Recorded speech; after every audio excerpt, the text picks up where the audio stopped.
Down the rabbit hole again, and as I fall I can feel the pain.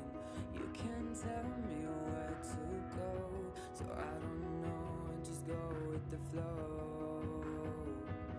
I go with the flow.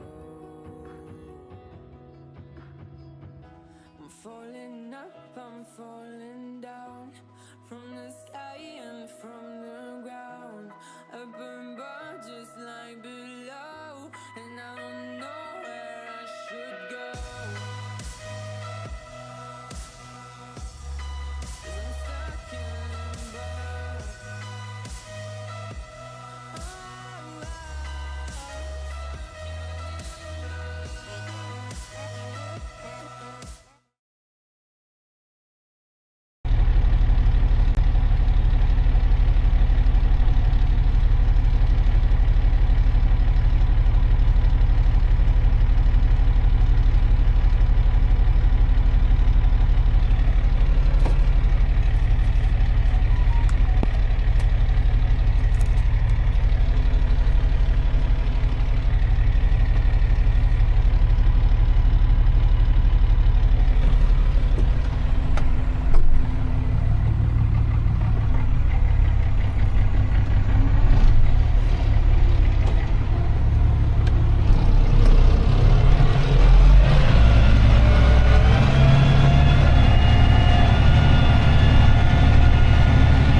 Stream should be alive now if it's working, when it just takes a while for my phone to load it up.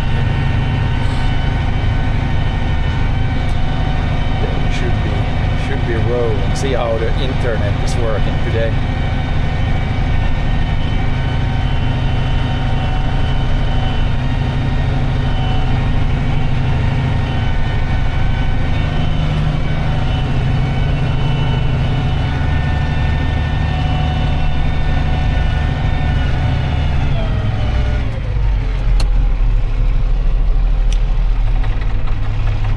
The water level is pretty high in the big ditch here. Guess it rained quite a bit yesterday then. Didn't think it rained too much yesterday, but apparently it has rained a little bit.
friend was driving a little bit there, so he's got the seat pretty far back.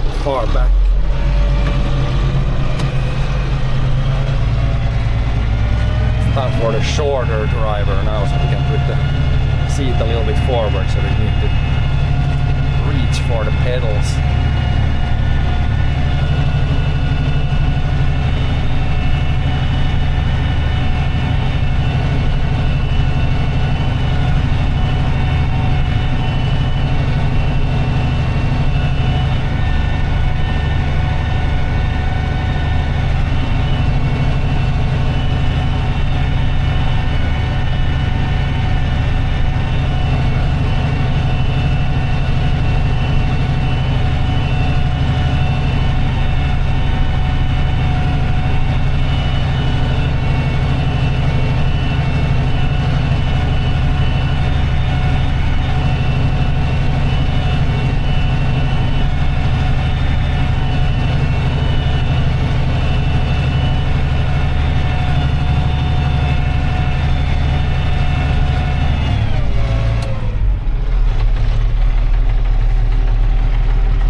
Swimming. We got some nice, cool fall water in the ditch there. Yeah, so it's good that we removed the bushes, because now they would definitely be submerged to a large part.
third of a tank. We'll see if the fuel is gonna be enough. We might have to, there's like a little bit left, we might need to go to refuel because yeah, we didn't, it wasn't refuel when we started today, so it'd be nice if there would be enough fuel for this, but might just have to do another trip to refuel a little bit.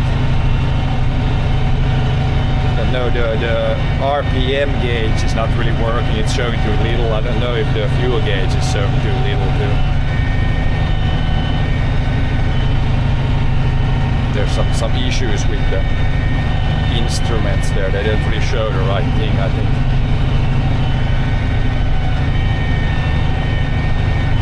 We can go outside and I guess check the tank. It's not super easy to see how much there's left, but I think the fuel tank gauge, maybe that one is still working.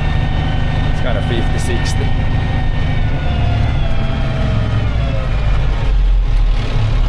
I think I started this field with quite a full tank, so I mean if it would be a full tank that we started this field, then a full tank should be enough for 5 hectares, but then if I didn't have a really full, it wasn't maybe really full, so we'll have to see. For sure we'll notice if we run out of fuel, that's for sure. Can't really miss that.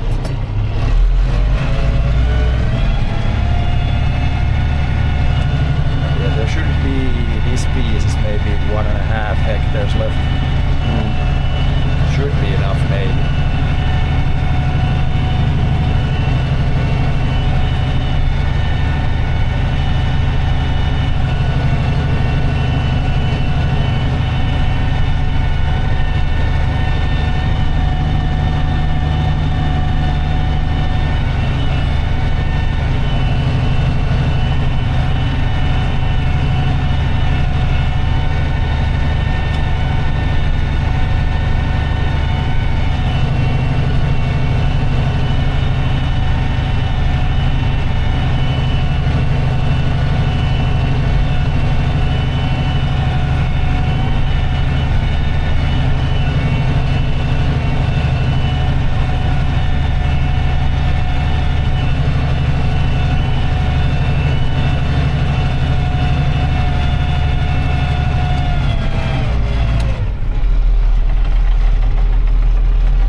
Sun is also trying to come out. We might get some sun today, but not as sunny as the last day when we plowed.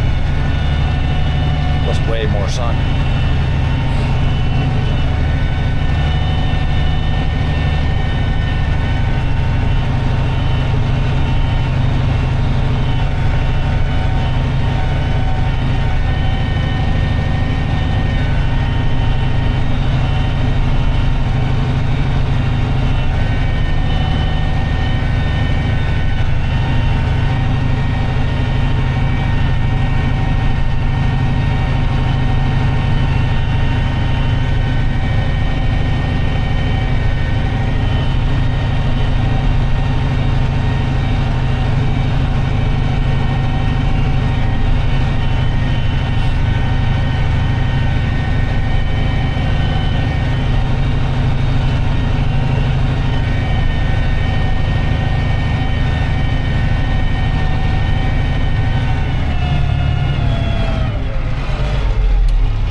stream. It's kind of have it as a secondary stream sometimes, but it's definitely more unreliable than the normal stream.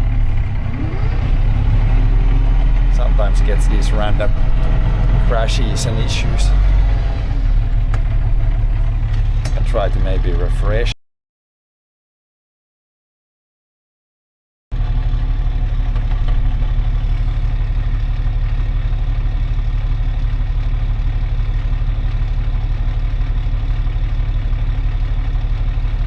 Maybe not. Maybe it worked this time. Pretty nice if it worked. Would be like the first time ever.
Jacket again. It's good. When you stream, it's always it's warmer inside here than you would think. A couple of phones running and streaming gear running, and yeah, don't really need too much.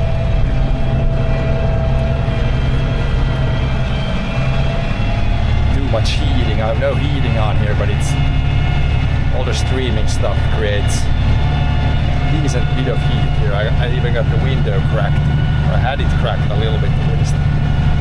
Let in a little bit of fresh air. Could use a fan, but fan has like sound. Annoying sound.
headland first, then you do longer passes.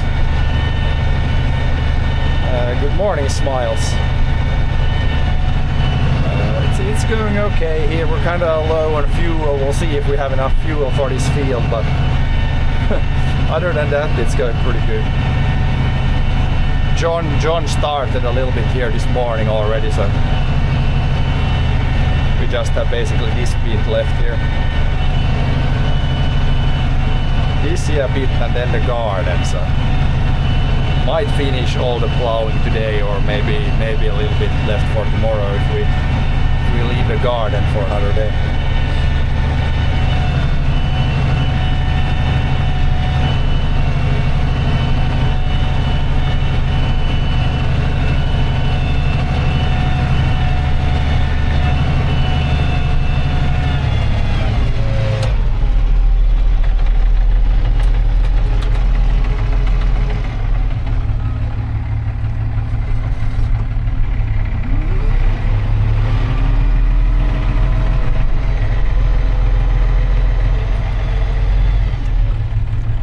How important is the plowing? Well, it's very important here on these fields because, yeah, this year the crop actually grew, which is like first time in 5 years. So there's a lot of straw. You can see there's a bunch of straw. If I wouldn't plow this straw in the ground like this, then at least with the seeder that we have, it would be impossible to get the new seeds in the ground if I would leave it like this. Like, we have to do some form of tillage so that the seeder works. Like, there's way too much straw. There is, like, you can have a direct drill or like another type of seeder that you can actually seed into this. But yeah, for organic farming I think it wouldn't work, and yeah, we don't have one of those. So we need to start fresh like this, turn the soil so we hide the straw away. Otherwise everything would plug up in the spring.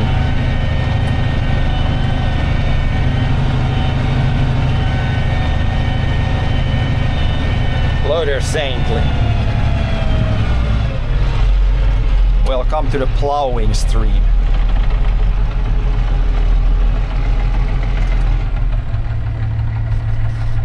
But yeah, that's basically the reasons why we need to plow. We need, with the equipment we have available, I need to get rid of the straw somehow. If I would try to plant into this straight next year, then we would have, like, first of all, it wouldn't work. The seeder would plug up every 5 meters, so I would spend like weeks trying to get the seeds in the ground here. So we need to hide the straw somewhere.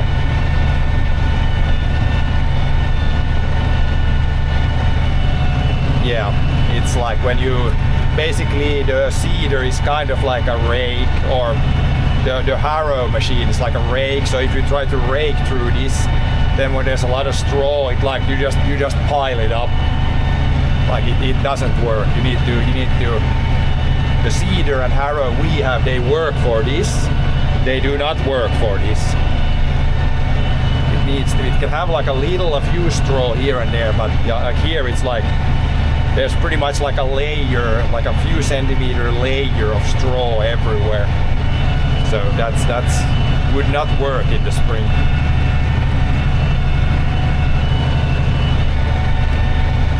And then I mean, I guess we're killing some weeds also now, and like there's some other benefits too.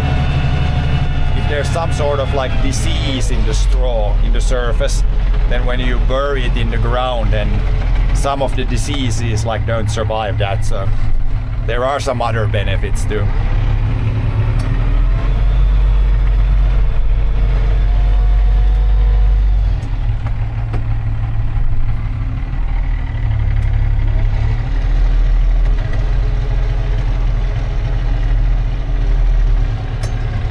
But yeah, you can plow in the spring also. Like for example, that big field, that one we will leave like that. It will be like this over winter, and then we'll plow in the spring instead. We won't plow all the fields.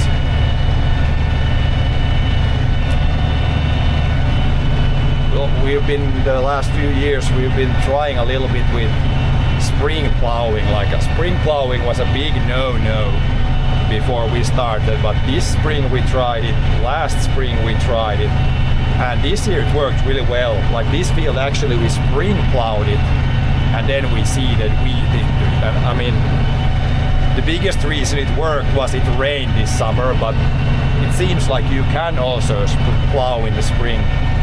Like when you ask my dad and the older generation, they pretty much never spring plowed. They always plowed in the fall, everything. But yeah, we've been experimenting with some spring plowing. It seems if you get the right condition, like if you get a wet summer, which doesn't happen very often, but if you get a wet summer, then spring plowing is probably even better than fall plowing. And it might be better for the weeds. So we're always trying different things. I think when normal people or people that are not farmers think about farming, then they think that everything is set in stone, you just do the same thing, but it's even some things that seem to be set in stone, then it's always good to challenge them sometimes and try different things.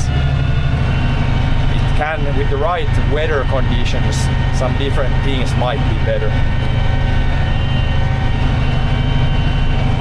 And then we also don't spray anything anymore, so that changes some things.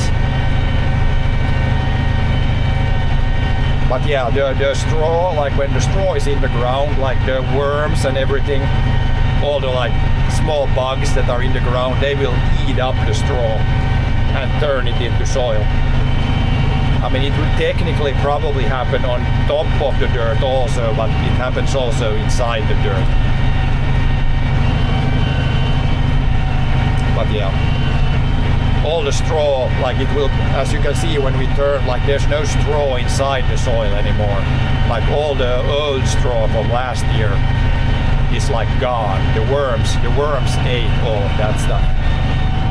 Then now I think we can, after this pass, we can probably do this headland and then we can go all the way to there. So now we need to do this bit. Probably slow it down a little bit. And yeah, then there's always, of course, if you have a lot of money as a farmer, then you can try, like there's new tillage machinery available, and then you could try even more things. But for us, definitely the money is quite a limiting factor, so we can't try all the new things because yeah, don't have unlimited funds. And then I think there was a little bit we can go there. John, I think he left, like we could do one more pass there around here, but then we'll do this little bit here. Here's like a little corner we need to do here a little bit more.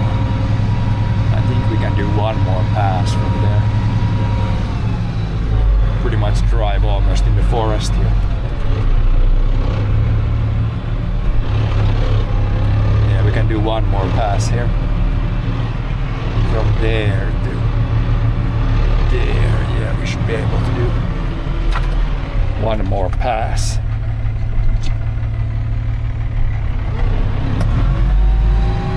Not to go in the forest too much, but a little bit.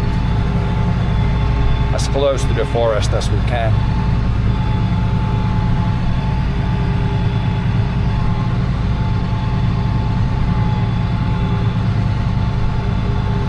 Try to plow it pretty much to the same spot that we plowed last year.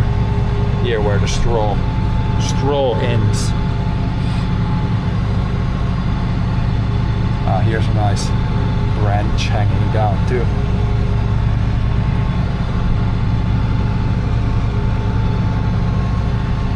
Heat the tractor a little bit.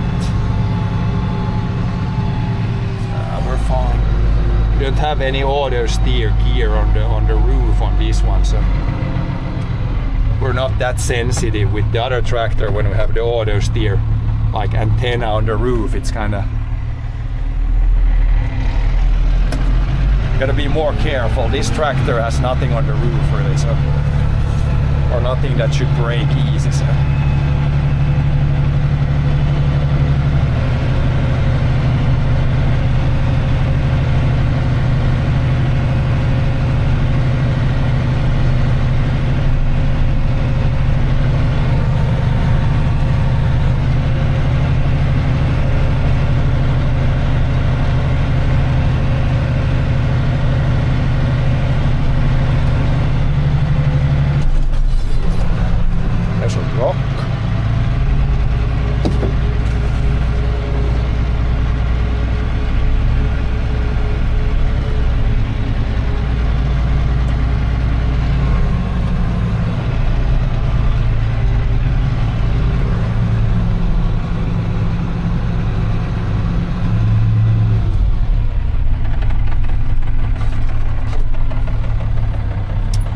Here we pretty much need to flip it, and then it's like a round shape, so we need to do a little bit.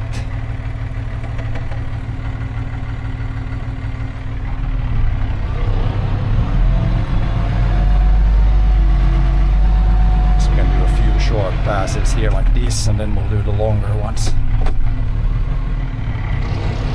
Round shapes in the field is not the best when you're plowing. Can't turn too much with the plow in the ground. If we plow to somewhere around there, we should be able to do the rest all the way.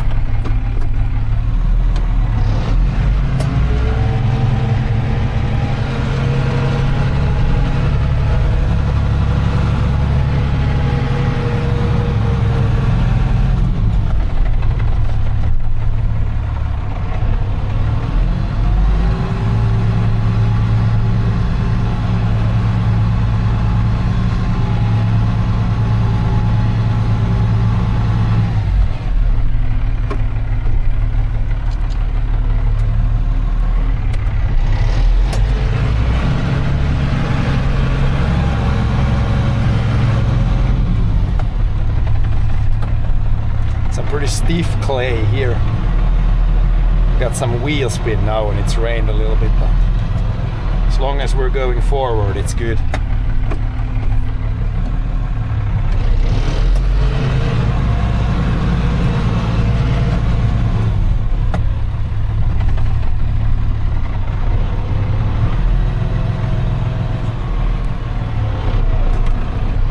Now we should be able to go all the way there.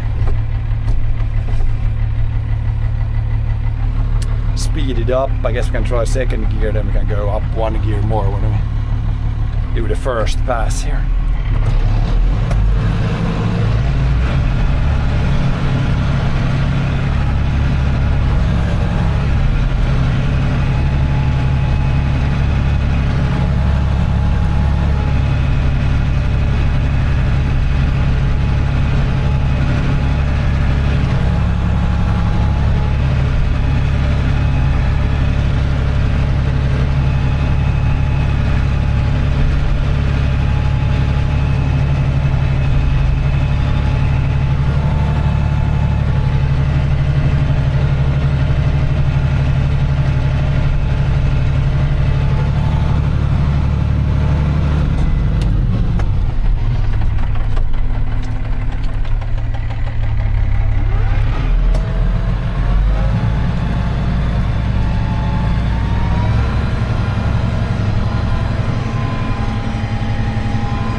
Pass is so short that it's faster just to reverse it. If I turn the plow around and turn the tractor around, it's gonna probably take a longer time.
you can see clearly how the plow is doing, turning the bits. It doesn't throw anything around here when it's this. It's pretty heavy clay here at the edge of the field. Closer to the ditch there, it's gonna throw it more. And you won't see the like shapes that well, but here you can see it quite clearly when it's wet clay. But it's doing a pretty good job. Some people call this like it looks like good plowing or handsome plowing. Okay, let's slow down here.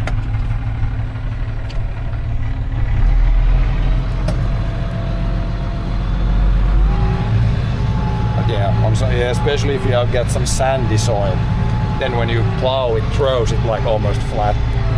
But when it's more clay, then it sticks together and doesn't like immediately make it flat.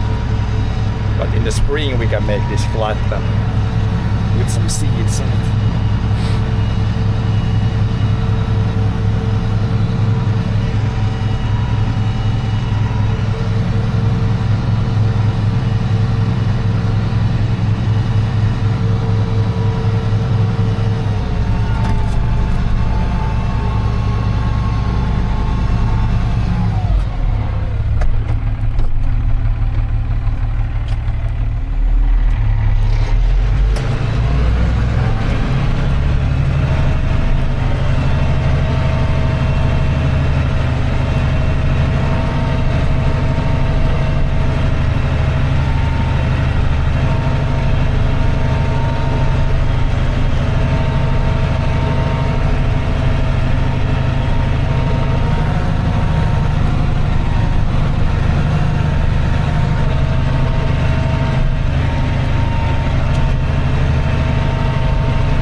In the chat.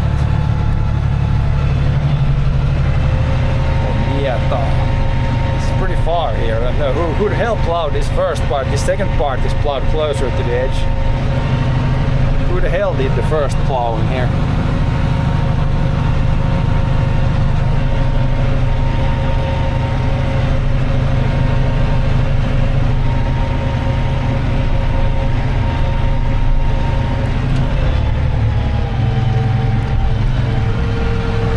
Hydraulics. I guess it's when it's a little colder in the morning, then the hydraulics might work slower.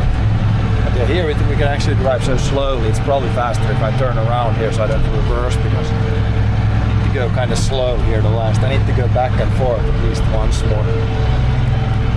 Just a little bit lift further there.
might be a little bit left, but it's probably fine. We'll see how much we do when we go back. I'm really gonna plow like 3 more passes there.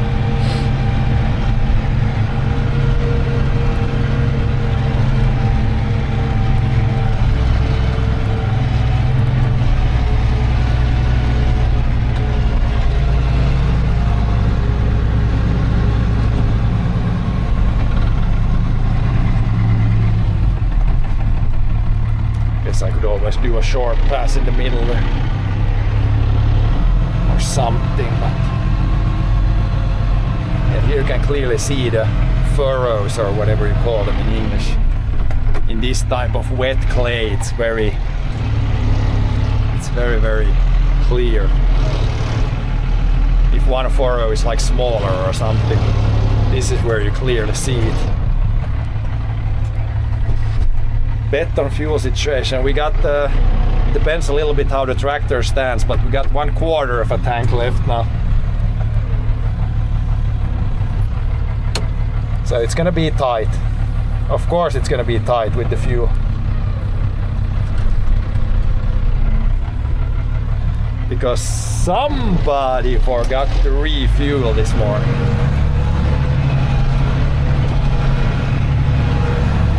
Somewhere, somebody forgot to refuel.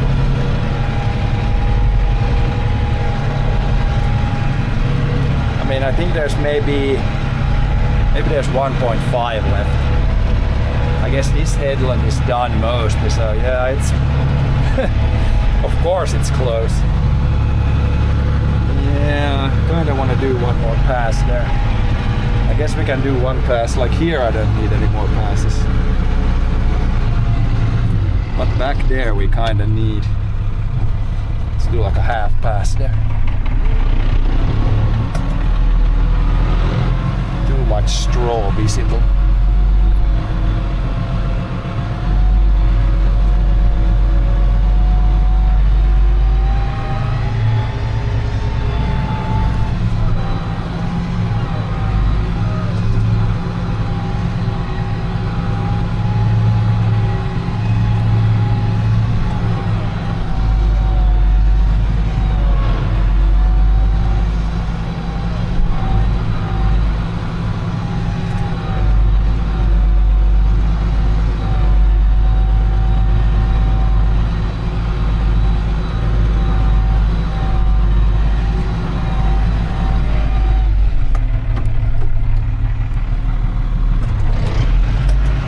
It's gonna be enough. There might still be like 1 or 2 straws visible, but that's fine.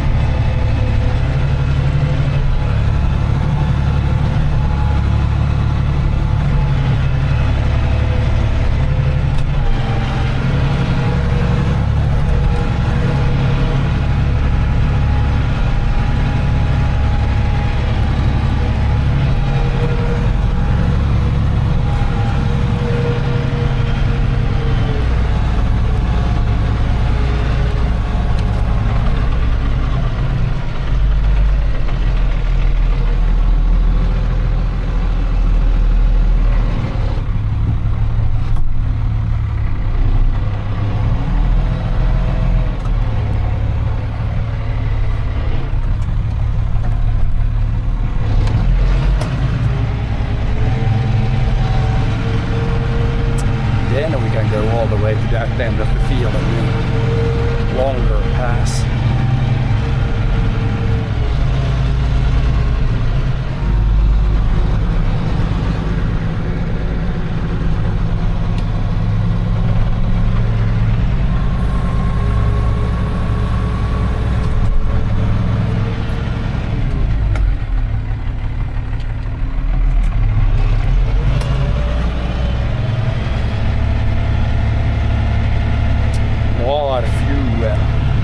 Hopefully we don't need more fuel.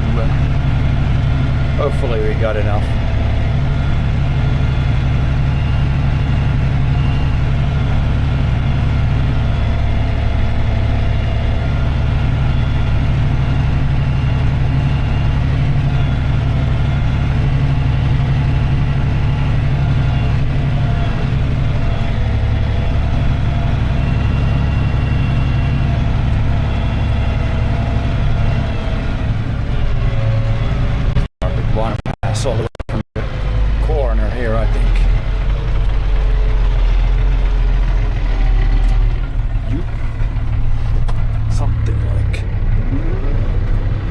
maybe. Do you get any sorts of animal who try and eat the crops? Yeah, for sure. To some extent, it's at least so far it's been nothing like. There's a rock, I guess. It's been nothing like too bad, like nothing that really, nothing too like significant. But for sure, there could be wild boars, there could be some birds. Moose, deer, I guess they could eat some, but we haven't really had like nothing really significant, like small, very small amounts.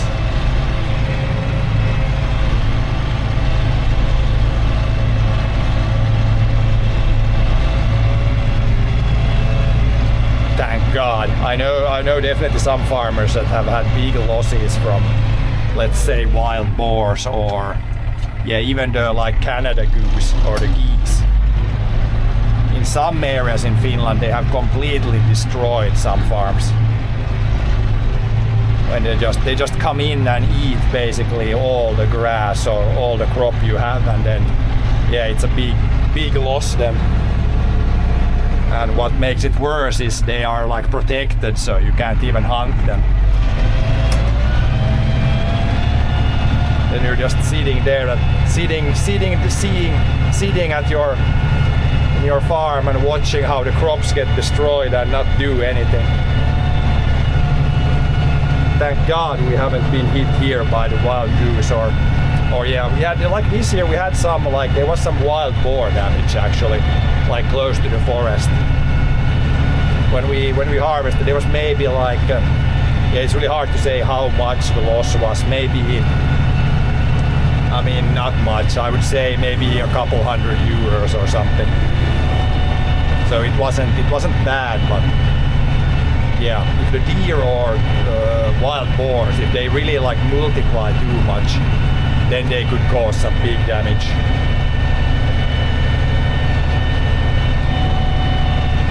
But hopefully the wild boar population stays under control. Like it's 20 years ago or something, there was no wild boars in Finland.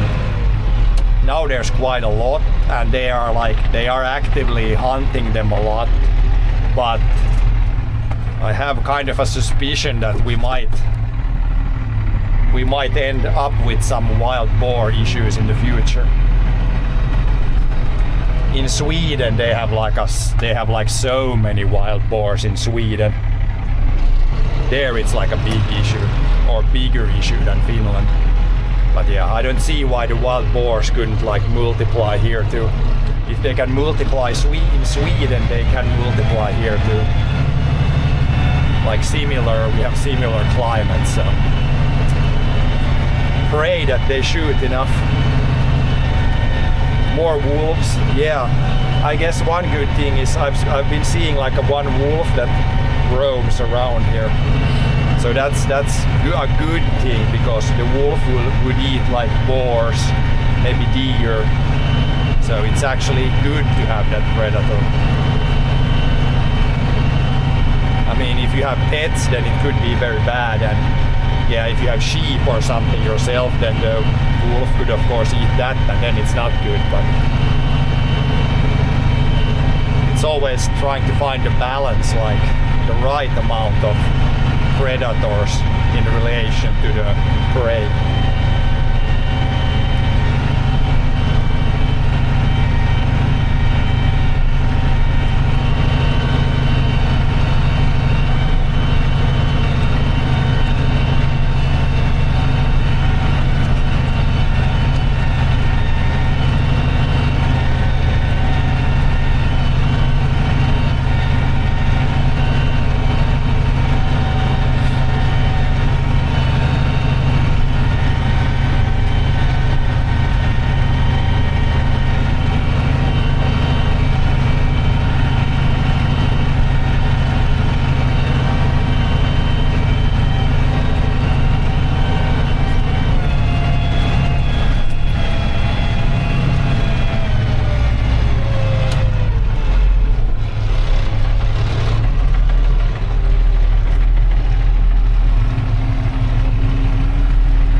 we don't have really enough room yet to back up.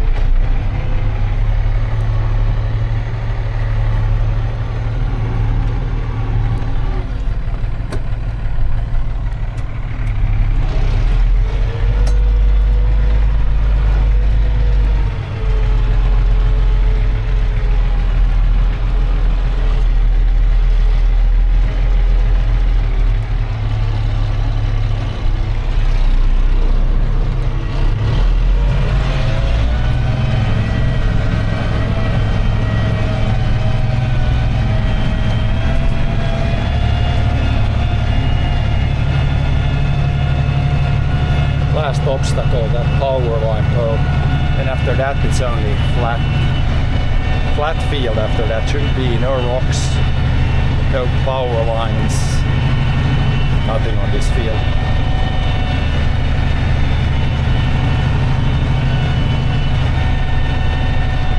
And yeah, somebody's could definitely comment on this, that the plowing line is not straight, but it's when you start the field from that edge, it like starts like this. That's why the shape is like this here. And then when we end the field here, it will also be like this end is much narrower than the other. So it's a little bit irregular shape, this field, but as long as everything gets turned from this to that, then it's fine. The direction is not really that important, or how we plow the field.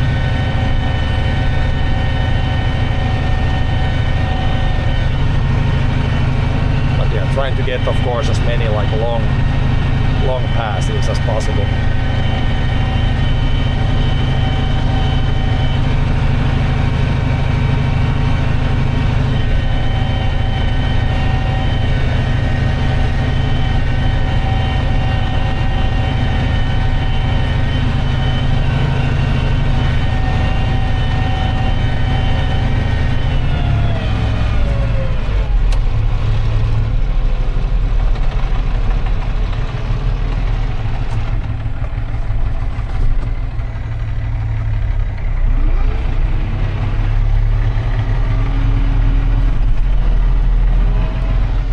Not much. Now we have like, now we're standing pretty flat. It's like less than 1/4 of a tank.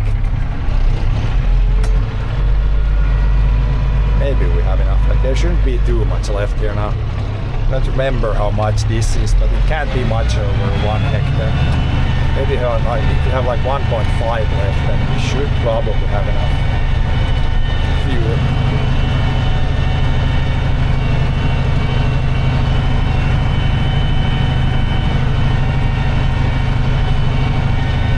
Dirt, also this last bit has pretty like soft or softer dirt, so maybe it uses less fuel here a little bit.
water incoming when we plow the soil.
It seems like it shows a little bit more.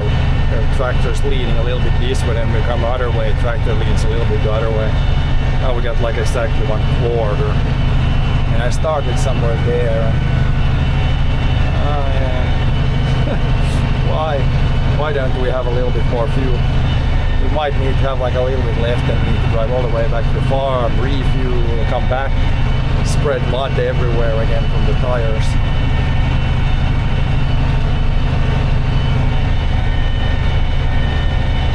See what happens.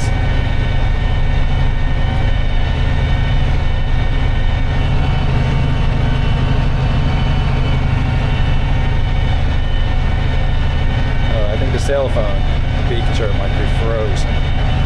Like when I try to restart that scene.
it's hard to see on my small picture if it's running or frozen. And is the cell phone, is it like lagging? Previously we had a lot of like, it runs like 1 second or 1.5 and it stops and then it runs again. Which was kind of a new issue for the cell phone stream. Previously it always like, if it worked, it kind of worked. But I guess there's some movement at least at the cell phone I see. Seems to be laggy still. It's very... Don't really know from where that came. I guess I'm streaming from like it's like from Windows 11. It was Windows 10 before. So I guess the Windows 11 might have messed something also up, or maybe there's some weird setting that's causing the cell phone thing to be a little bit lag.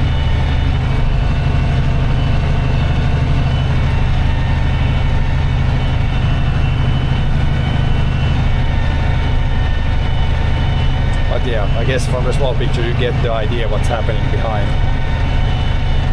us.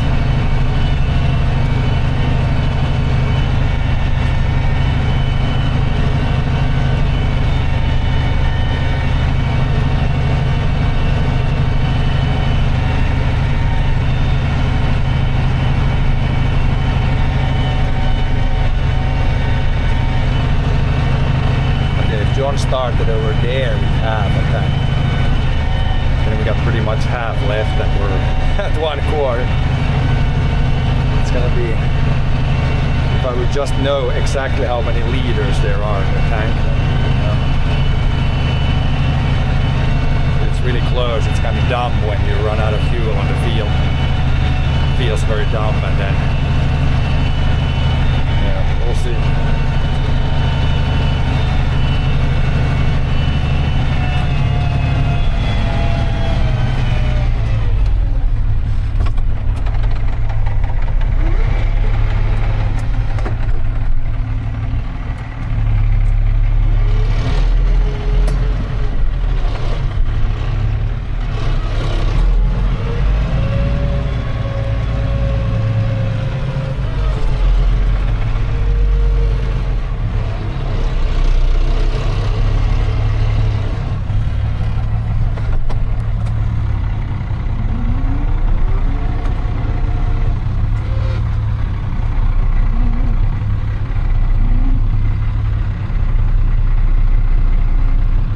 Too close there to smash the electricity box.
the next pass we can go past the power line.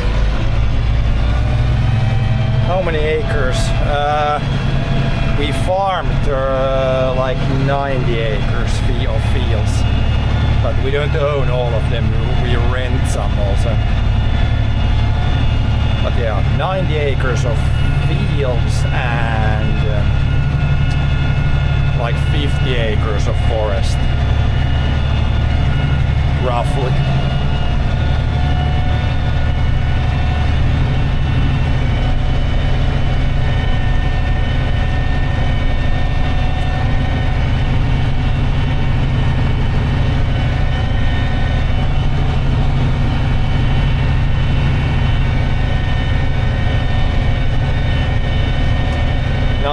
Yeah, 90 acres. 1 acre is roughly the size. So I don't know if you know hectares, but we have, it's like 36 hectares. And one hectare is 100 meters times 100 meters. I don't know the acres, what it's in, like, if you put it into like 1 acre in a square, how big it would be. We use mostly hectares here in Finland.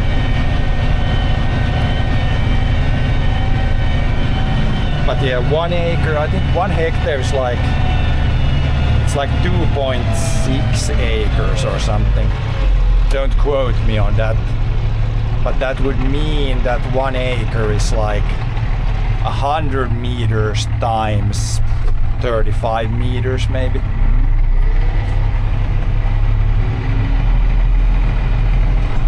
I'm really not good with the acres. But yeah, the bit that's unplowed here, this is probably between 1 and 1.5 hectares here. So this would be maybe what's left here, this is maybe 3 acres. This bit. Maybe something like that. Very roughly speaking. But yeah, you can do the math if you look it up online or somewhere. It says like exactly how many acres 1 hectare is. How cold does it get in winter? The coldest we get here, I'm like in the southern part of Finland. Like the coldest we get probably around minus 20 Celsius. Like it can get to like minus 25, but that's already really rare. And minus 20 is also really rare. So it can get kind of cold, but it's really not that often. Mostly in the winter it's like +5 to -5, so barely below freezing. Not that cold. There's quite a big difference if you go to northern Finland. There they have like easily like -30, -40 even. But here in the south it's pretty mild. Especially in recent years we've had some really mild years.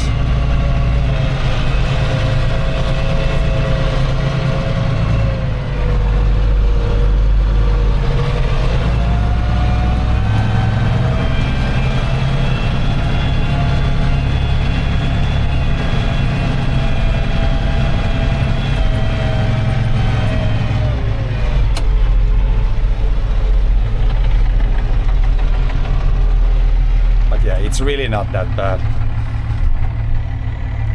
And now this week it's gonna, for the time, like this time of the year, it's actually gonna be really warm this week. It might go over like, we might have like +12 or something someday. So it's almost like, not t-shirt weather, but I could be outside with just a long sleeve shirt, don't even need the jacket really yet. But yeah, next week it's gonna be maybe below freezing during the night at least. So it's gonna, winter is coming here. Still kinda in fall, I would say.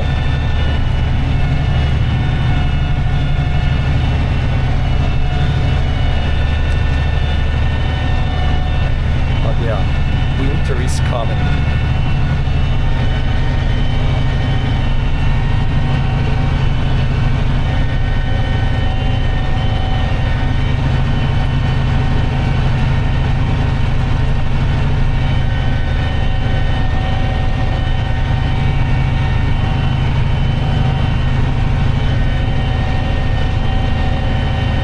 yeah, this is the last field that we do any field work in this fall. Once I get this field done, then we're pretty much done with the work in the field for this year. Then I got some stuff to do in the forest, and like always, like paperwork and other stuff. But the actual field work is pretty much, if we can get this done today, then field work is done.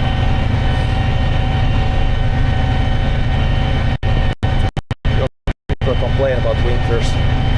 Yeah, so I don't have a big issue with the winter. I mean, when I was a kid, there was of course no issues with winter. It was a great time. But now when you get older, I mean, if it's really cold, it's of course not nice. But I mean, I like cross-country skiing, so it would be nice if we would get some snow in the winter. But I have kind of a neutral stance on the winter these days. When I was a kid, I liked winters. Now it's like winter is okay.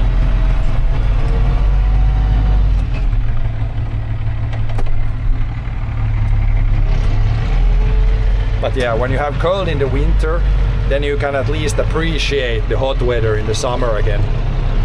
When you've been, it's been colder for a few months, and it's nice when it's hot again, or nice. I don't really like hot weather, but let's say warmer weather in the summer. Now the birds arrive. Now they know there's worms available. But yeah, I prefer also when the weather is like changing. I wouldn't want to live in some place where it's always the same weather. Like no matter what it is, it would get old. Even if it's like good weather, so to speak, then what is good weather if you never have bad weather? Like you can't enjoy the good times if you don't have a little bit worse times sometimes.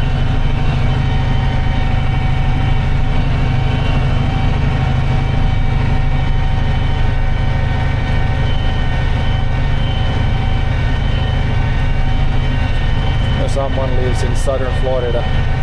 Yeah, I couldn't live there. I've heard it's like high humidity also, so it would not be my favorite place to live.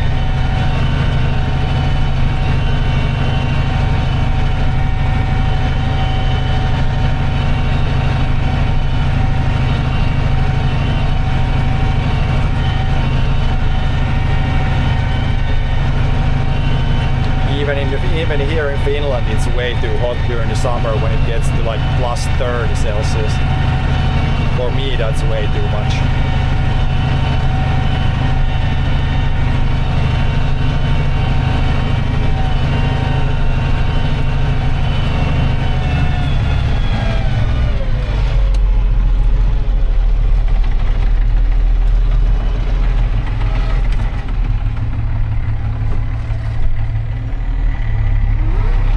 That's a loud tractor.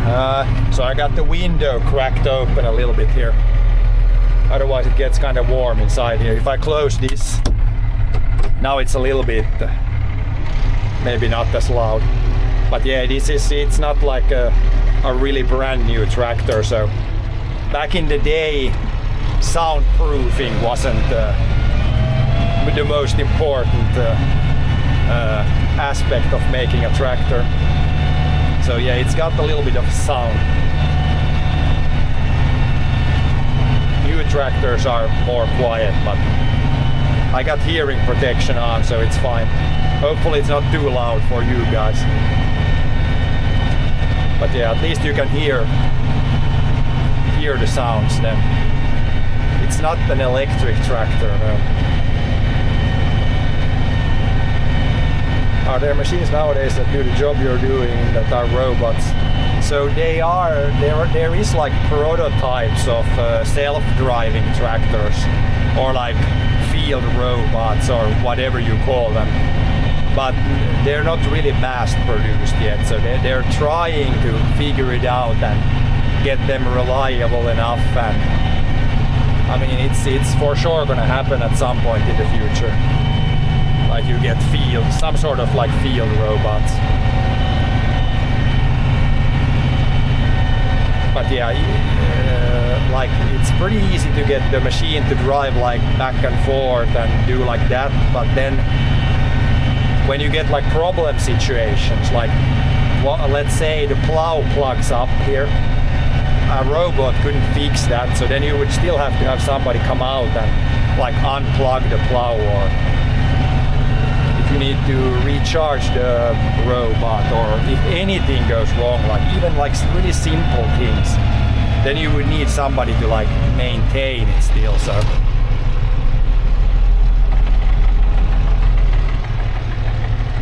I think that it would be pretty easy to, like I already have in the newer tractor, I have like auto steer, so then it like steers a tractor on its own.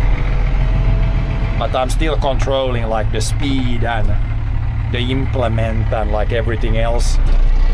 So I'm sure it will be different in the future, but even to do a simple task like this, like plow the field completely autonomously, so a robot would arrive here on its own, plow the whole field, I think we're still a little bit away from that, because there, if anything goes wrong, that's where the hard part is.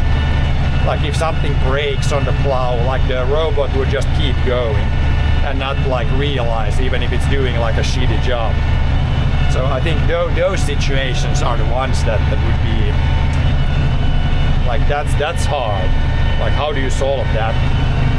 The driving back and forth, that's pretty much like solved already. But all the like reliability and yeah, what if something goes wrong? Like let's say the wheel falls off, plow breaks, like anything, any issue like that, then the robot only could like stop then. It can't fix itself. So yeah, it's really interesting to see like where the development goes in that. Like, is it gonna be a robot driving a tractor? Like, it's not really going that way right now. Right now they're developing like completely like tractors without a cab. But then what if something goes wrong? How do you solve those situations? That's the real hard part, I would say.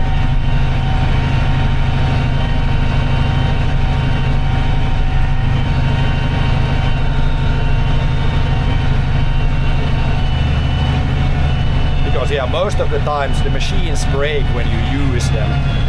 The machines don't break when you have them in storage in the shed. Like if things break, it's gonna happen now when we're out in the field and using the thing.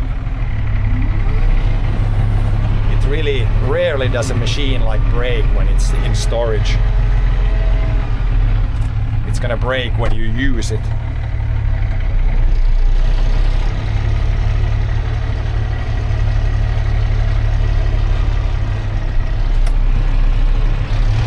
I guess a farmer can just be working nearby doing other stuff.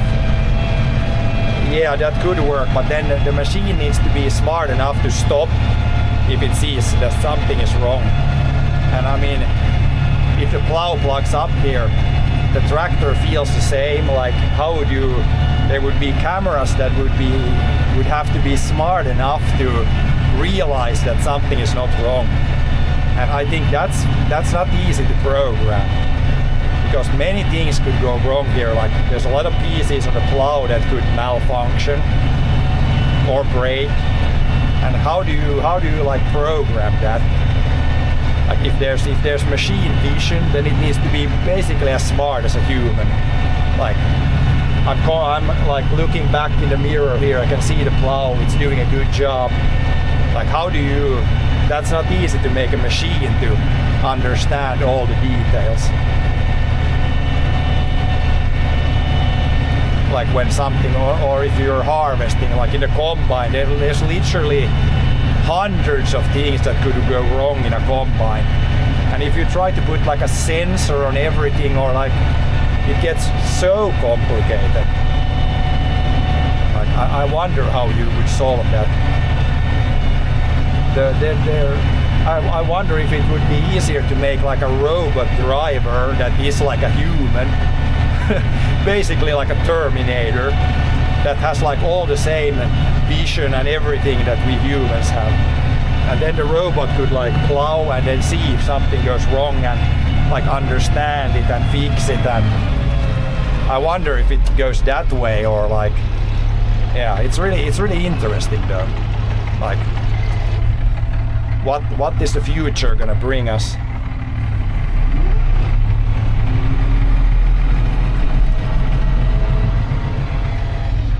You have to wonder where farming will be around the planet in 50 to 100 years. Yeah, so I think it's gonna change even more during the next 100 years than what it has changed during the last 100 years.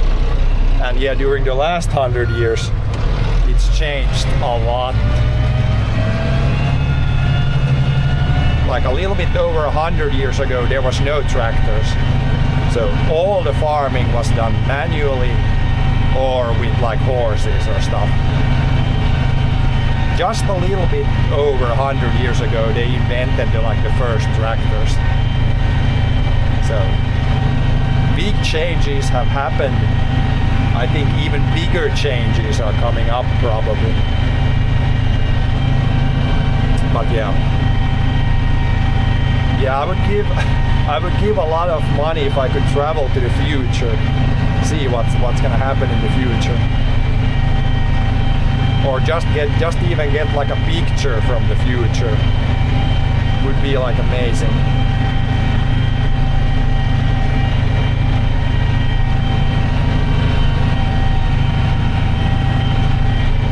Just gotta invent time traveling, I guess. But yeah, time traveling, it would be so easy, so like cool to go back in time or forward in time. See what the world was like, maybe like 150 years ago. Like we know quite well how it was, but to actually like be there would be pretty cool.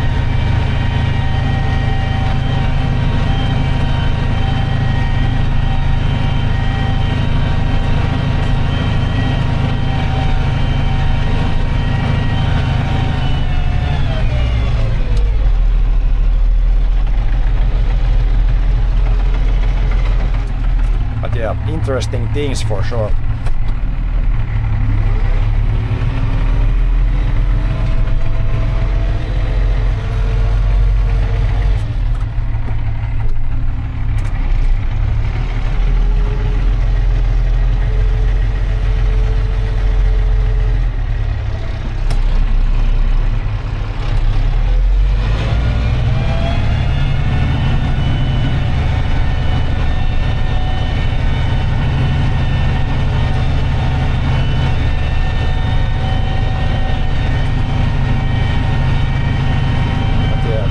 That much left. Hopefully we got enough fuel. Maybe there's 1 hectare left now. 2 hours. Maybe enough fuel.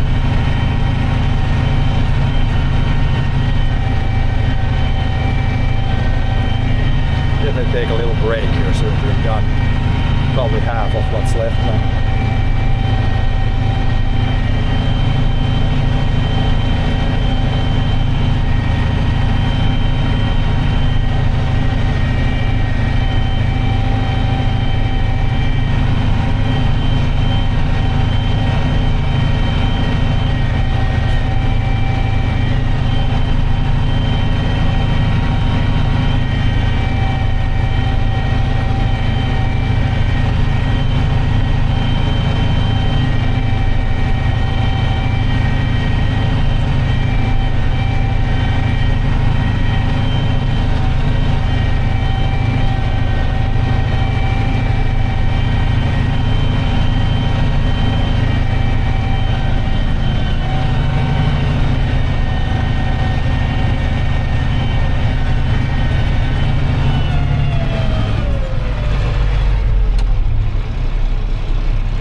Almost in the ditch. 1 wheel in the ditch.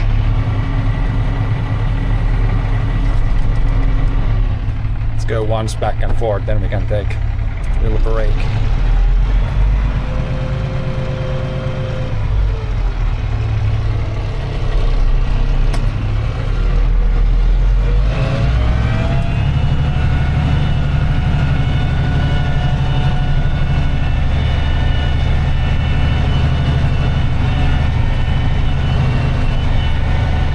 you can see the auto steer here. You can still see where we drove with the combine here. You can see it's like very straight here. Here we had like an auto steer working. You can see how this is perfectly straight lines here with the harvester. So yeah, for the harvester it makes sense to have the auto steer. If you go back, you can look back at the VODs from like on YouTube. You can see when we harvest that we had the auto steer in the combine. It made it a lot easier to harvest when you didn't have to focus on the steering so much. Here when plowing we have kind of the old school auto steer. This side of the wheels are going in like a little trench, so you really don't need to steer here too much either. Just turn around at the headlands. But yeah, for all the other work that we do in the field, we basically use auto steer now for everything. So yeah, sure, it makes the work easier, especially if you're doing a long day. You can always, when you do the long pass, you can kind of relax there and drink and like do things, and you're still kind of working at the same time. Especially on any kind of like bigger farm, it makes 100% sense to buy auto steer. We have a pretty small farm, so for us it's like, if you strictly think about the money, then probably not worth it with auto steer. But I mean, if we divide the cost over many years, then maybe it's at least like plus minus zero. It's pretty hard to like calculate how much you actually save with the auto steer. Probably some time savings, fuel savings, driver not as tired savings.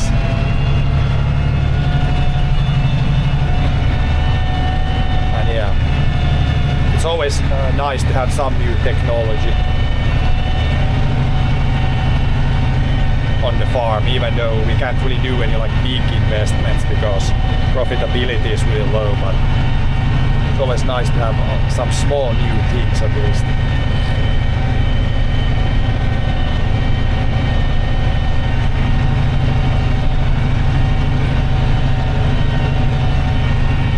And the auto steer, yeah, it kind of makes every machine more effective. So if we split the cost on all the machines that we use, then it's not going to be that much per machine.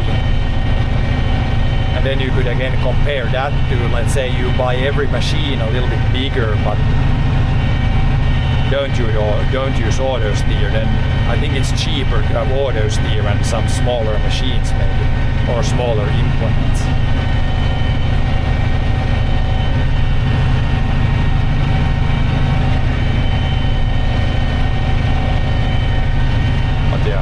You can do a lot of calculations there, and it really depends how you count it out. You can make it seem completely dumb or completely smart depending on how you do the calculations.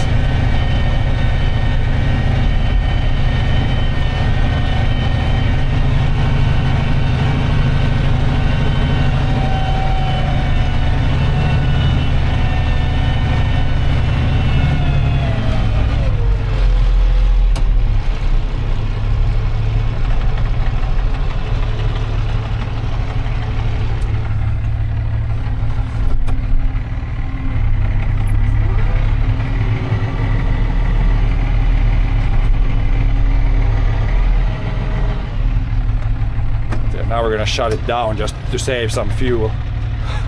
Now we have, it's like almost halfway down we're almost on the red, but I don't remember this tractor, like it can go, now it's at 0.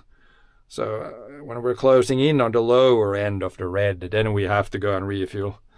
But yeah, we don't have much left, so I'm hoping we would have like enough fuel for the rest. It's gonna be close.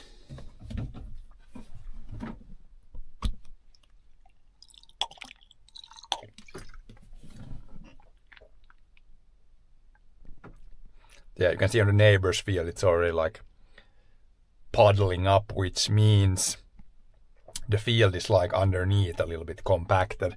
Like on our field here, there's no puddles on our field, so maybe our fields are a little bit in better shape. Like, it's always better if you don't have puddles on the field, but sometimes, of course, it's unavoidable if it rains like a lot in a short period of time. But our fields, they seem to be draining well, which is, yeah, one part of that is not having like too much compaction.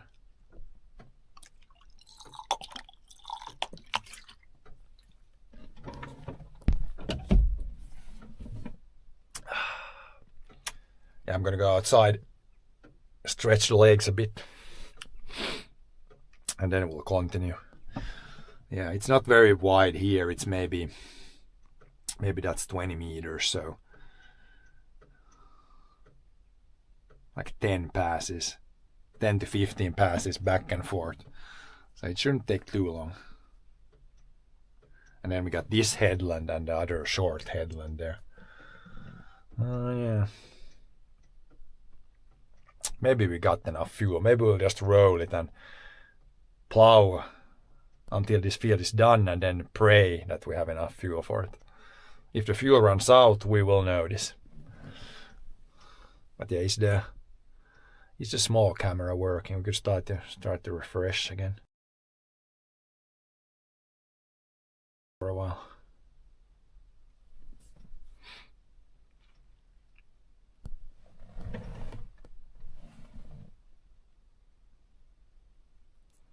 Yeah, it was frozen. Now I think it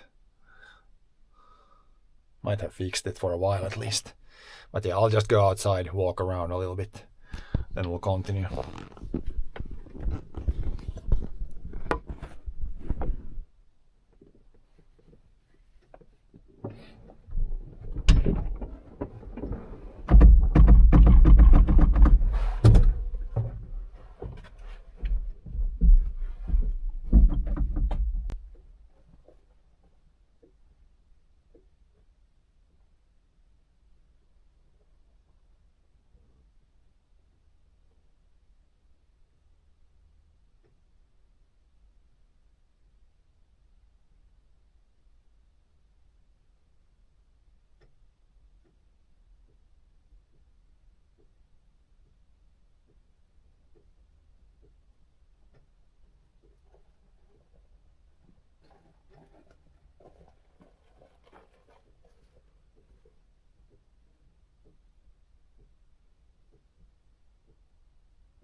Guess we could try to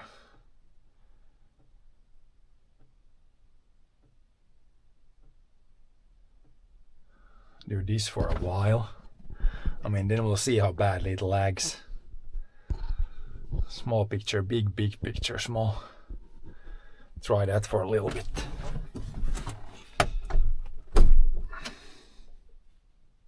Oh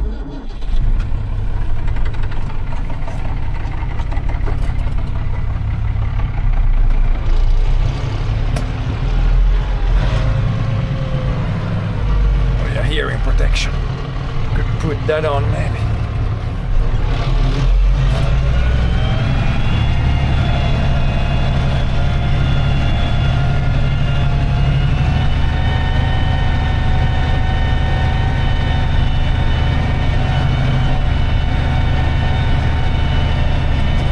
Lagging too much yourself, and now I'll try to have it like this for a little bit.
Water level isn't too much, it's like maybe a meter, maybe under a meter below the field level.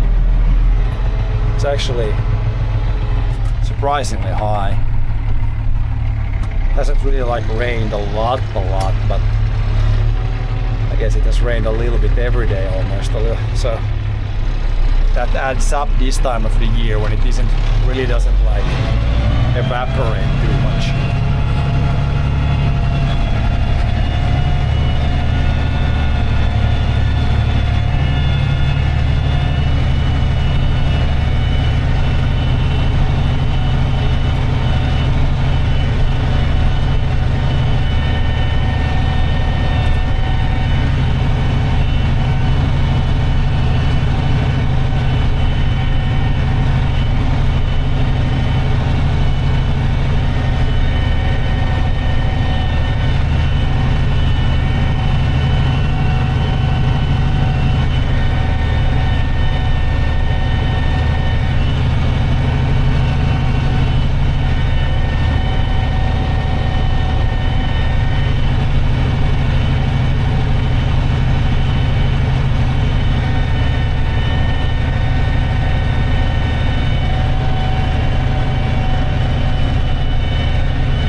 pretty well here. Or like compared to the other fields, this is always one of the good spots. How much fuel we got? Like this way we're pretty much on the start of the red, and the other way it's a little bit above the red, I guess. It's gonna be so close, so close. If we run out of fuel on the field, then John brings the fuel to the field. Should we put it that way?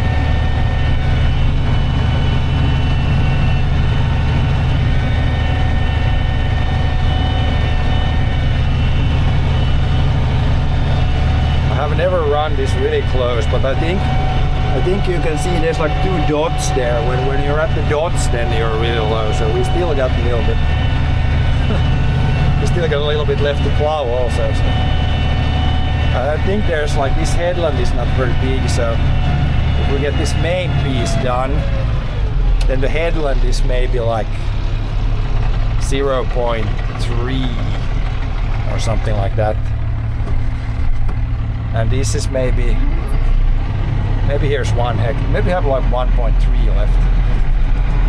It's kind of hard to say here. I don't know how long this is, but it's not very wide here at this end.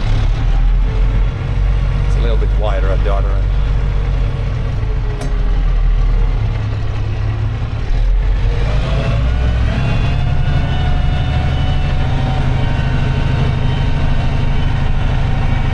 And mostly it's not, we don't have really any of that hard soil left, so that's a plus. Should use less fuel. There's still a little chunk left.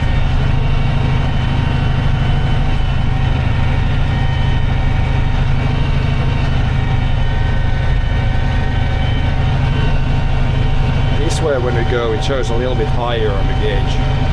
Now it's almost at like 1/4 still.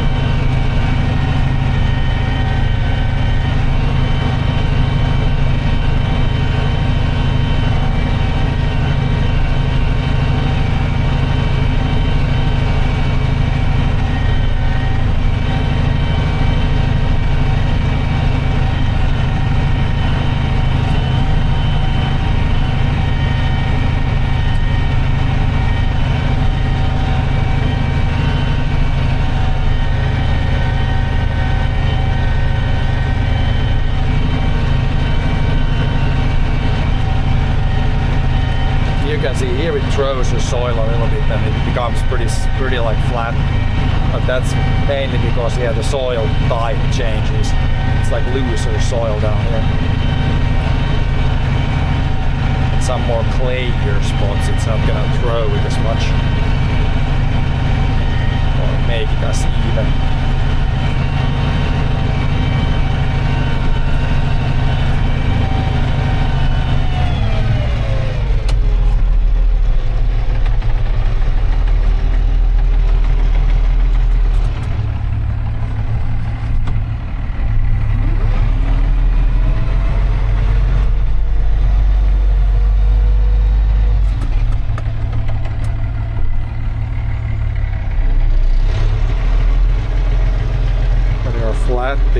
It's almost to the red part of the gauge.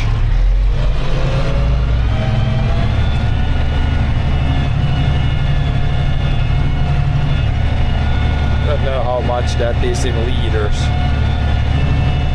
If we could say, I mean, I guess, how large is the tank on this one? Is it like 130 liters? Then that in 4 parts would be like 30 liters, quarter of a tank would be 30 liters. And then if we got half of that, then we got like 15 liters, and it uses that much on 1 hectare. We got 1 hectare left. So it's like literally, we need like, if I would have 5 liters more, then it would be no issue. Now it might be an issue at the end then.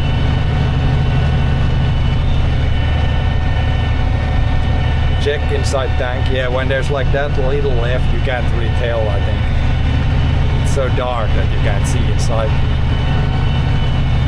Hard to tell if there's 1 liter or 10 liters.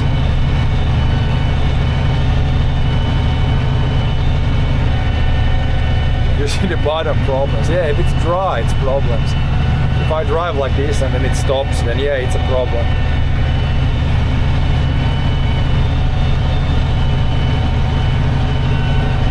Self-inflicted problems.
Can't be. I don't even think this is 1 hectare. Maybe it's 1 hectare here left.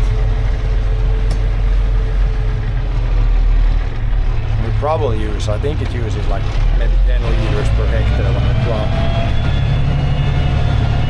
So don't need much anymore.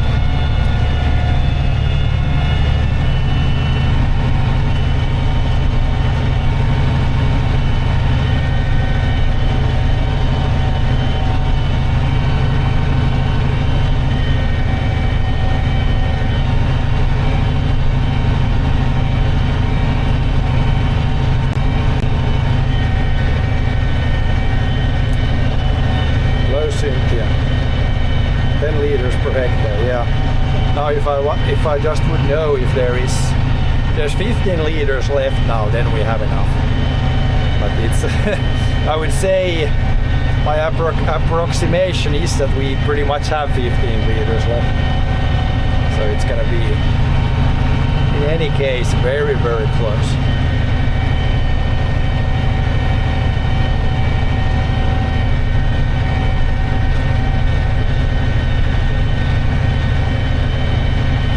Seems like it's running, the secondary thing is running too good. We can go back to the main thing. 1.8 should be 15 liters. Yeah, I would say we have 1.8 left now. So maybe we have enough. It's softer soil here at the end, so that should say maybe a liter, and then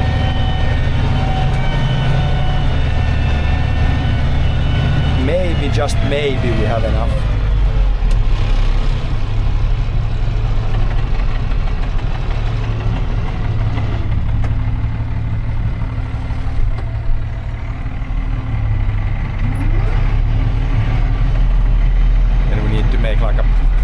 pass here because the field is not the same width everywhere. So try to make the end here as neat as possible.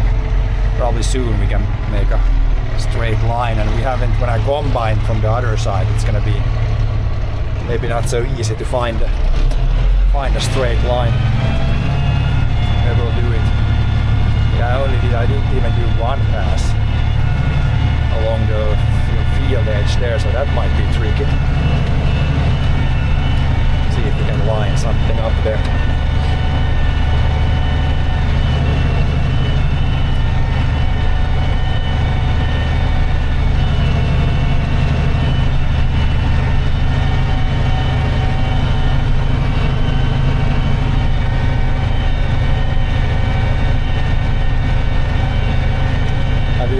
Going plowless, imagining the surface growth before. Yeah, so if you farm conventionally, so you spray, then I think it could be an option. But even then, it's like you have to change so many machines that with the current profitability, it's not really possible. Like you have to change some machines, big cost, low profit at the moment, can't do it. So even if I wanted to, it's like financially it would be pretty bad. And now when we farm organically, I think plowing is even a better option because I can control the weeds a bit, control the disease pressure. And we have this machine, it's already paid off. So yeah, I know you can do like no-till, but then you need to spray a lot because yeah, you gotta control the weeds somehow, plus diseases, plus some other things.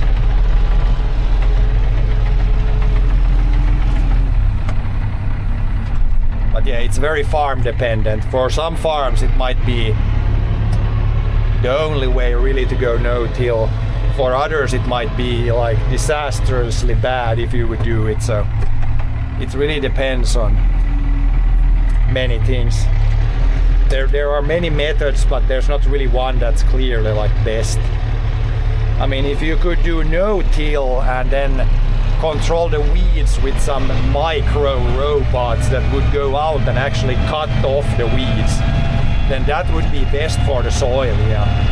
But we're not really there yet. But in the future it might be something like that. Like the goal is always, of course, to turn the soil as little as possible. Like it's best, kind of best for the soil if you don't move it at all. But then, I mean, you gotta control the weeds and the disease pressure and everything somehow. So yeah, I could talk about that for like 10 hours probably. There's so many factors to consider. But I'm not gonna bore you with that. We're gonna try to keep it like easily understandable and yeah, something like that on this channel so that anybody can understand. There's a mouse. I'm gonna drive over the mouse if it stays there. Maybe jump to the side. Usually don't see too many mice in the field, but there was one running. Need some more birds of prey to come and take care of the mice.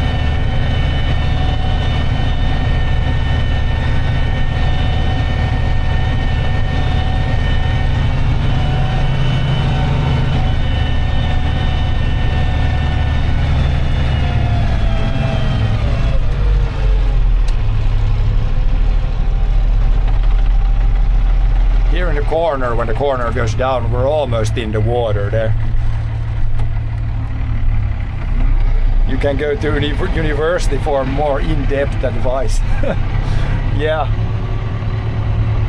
I'm sure there's a lot of what would I say, book smart people. But sometimes in practice it's not like you need to consider some other things, like even if one method it could be slightly better, But then if financially the heat to switch over is too big, then you can't still do it. There's a lot of factors.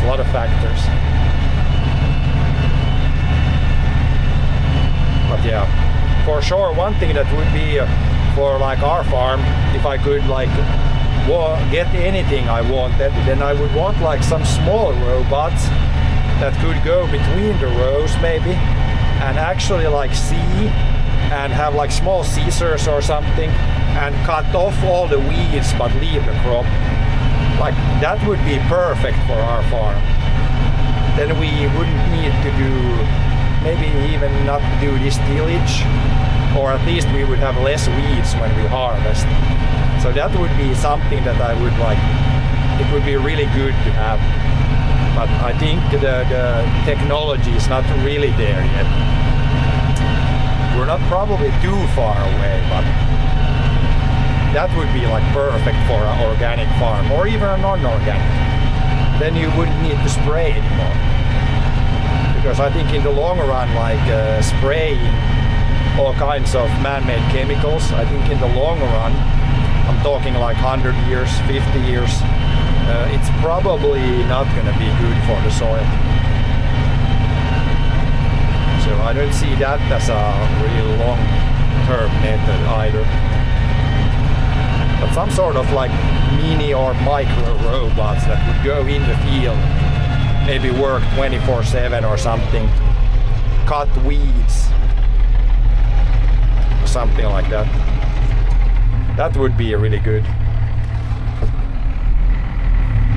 Would be very useful. Then you wouldn't need to spray or do like any mechanical weeding. So yeah, now someone just invent that and make it reasonably not too expensive, then I'm a buyer.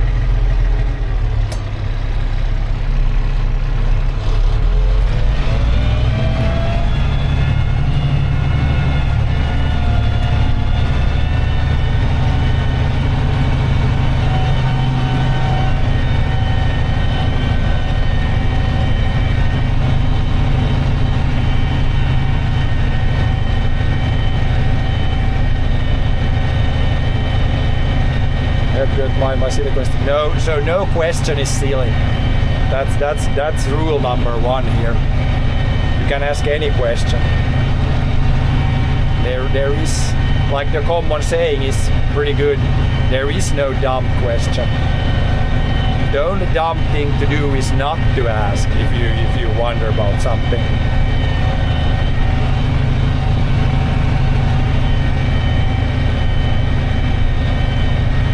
But yeah, if we do this plowing, we're not gonna do this on every field. Like across the ditch there's a big field. That one we're gonna plow in the spring. So that one will be on stubble over winter. So we don't plow every field every year. I should probably mention that also. This fall we only plow like 33%. And leave the rest on the grass or like that, stubble over winter.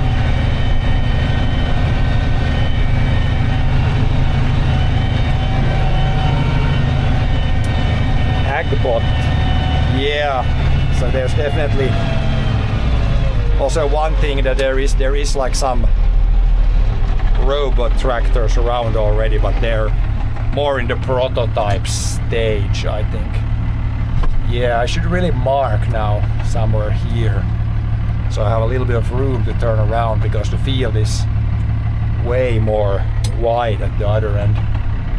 Should probably try to mark it. I guess I can see the seeding path. That should be parallel to the ditch.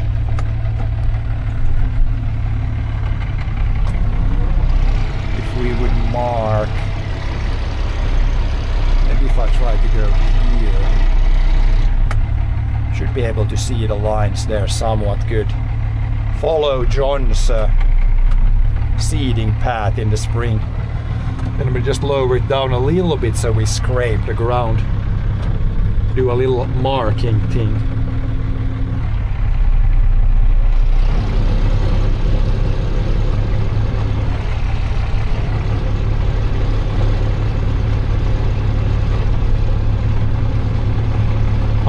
to just take a little bit. Just wanted to scrape just enough so it leaves a little mark in the ground.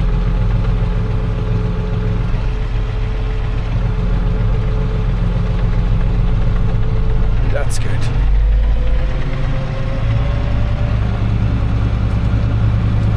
And I'll just aim for try to stay on the same line here. You can see here it's seated like straight like this, so if I center of the tank there, the fuel cap, if I keep that in the same line, then we should get a pretty straight mark in here. I guess now we're a little bit too, I guess it's scraping just a little bit. We just need a little bit something so I can see what will be the crop onto this field. It will be oats next year.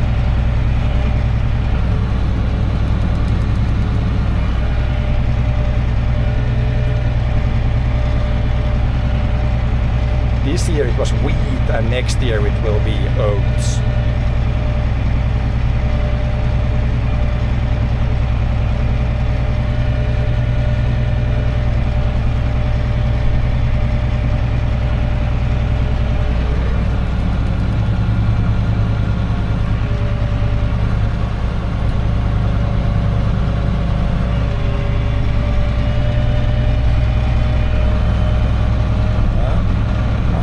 So we plug up with straw. But there you can see there's a lot of straw this year, because when I'm pulling like this just a little bit on the edge, then it can plug up with a lot of like straw.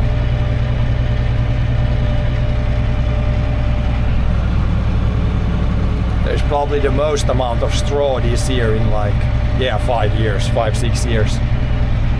Most years there has only been pretty low amounts of straw. Now we should have a marker there.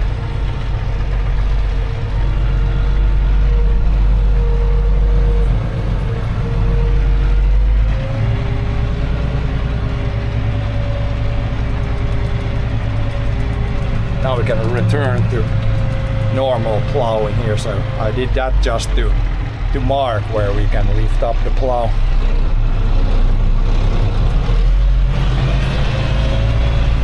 Organic producer, is it easy to sell the produce? It's pretty much the same difficulty as normal crop. We have not had any difficulty. So we, in the spring before we plant the new crop, then we pretty much make like a deal with the grain buyer. So that means we have a buyer for sure for the whole crop. And then the only thing that changes is basically when we sell, it's like a deal. So when the crop is harvested like now, then we have like, I think it's like, I don't remember exactly, I think we need to sell it within like maybe half a year from harvest. And we can decide that.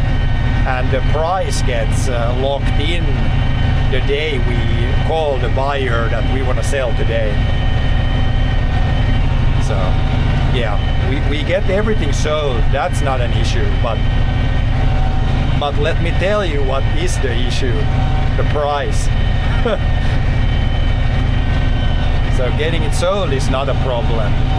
Getting a good price, that's the hard part. That's where the issues are.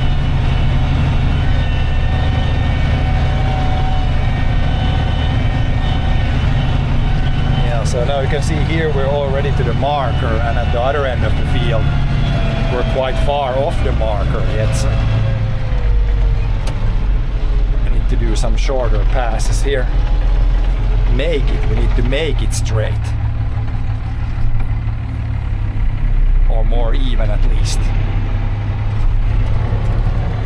Then the last few passes will be straight. Profitability has many factors. Yep. And most of them the farmer cannot control. Can even do it like this, then we're like almost like pros.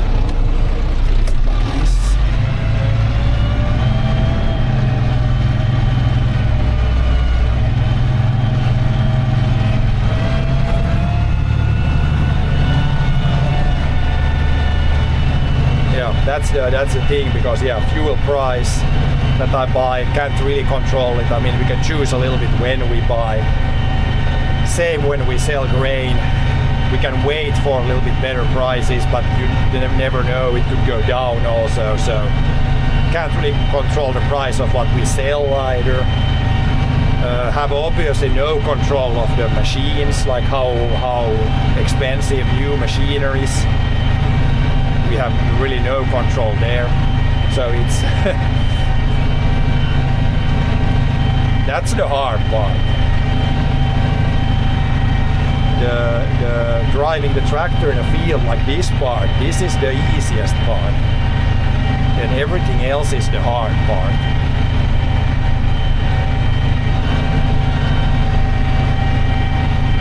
This is the easy business here, driving the tractor. Then everything else is the hard / impossible part.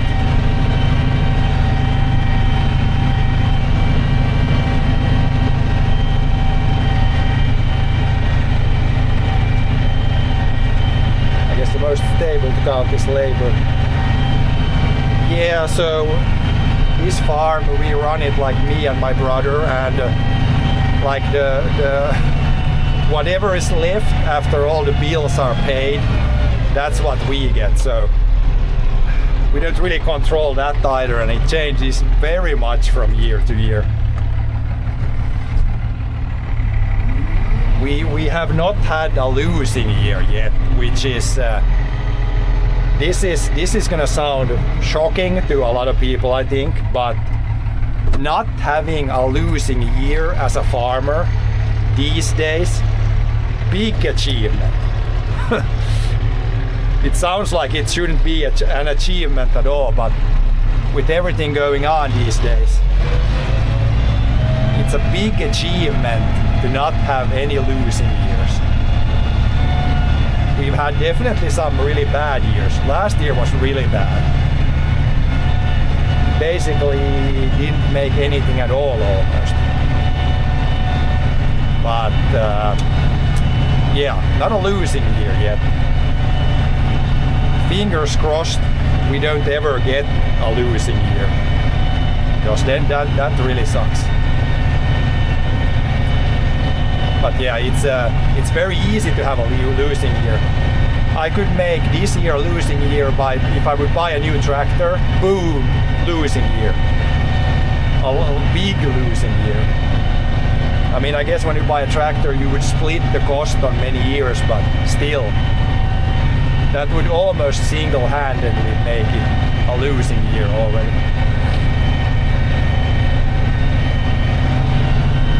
So for us the key really has been low cost. We don't have high income, but trying to have the costs really, we basically have, like, for a farm our size, I really would like to see if any farm can have lower costs than what we have. We really have low cost for the most part.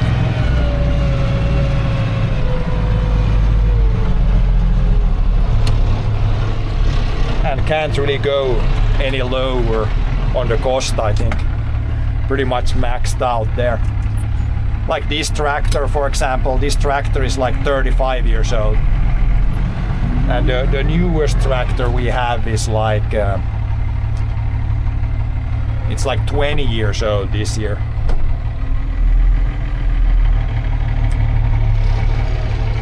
Are there any bomb-proof crops, low risk? No bomb-proof. Oats is pretty good, but last year it didn't rain, so even the oats was really bad last year. Because if it doesn't rain, then it doesn't matter what you have. If it doesn't rain, it doesn't grow. Simple as that. You can do everything right and still end up with basically no yield or no profit.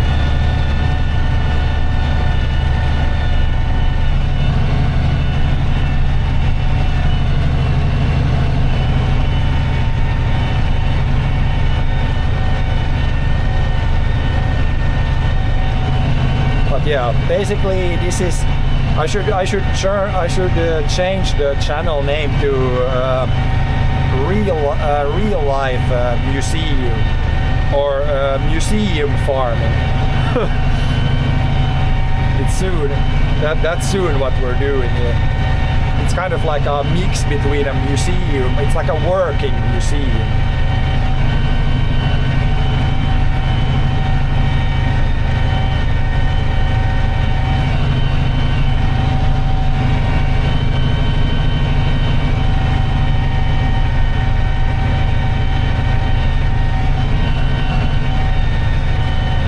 Car 28 here. Well, that's a pretty old car. My car is only like 15 years old.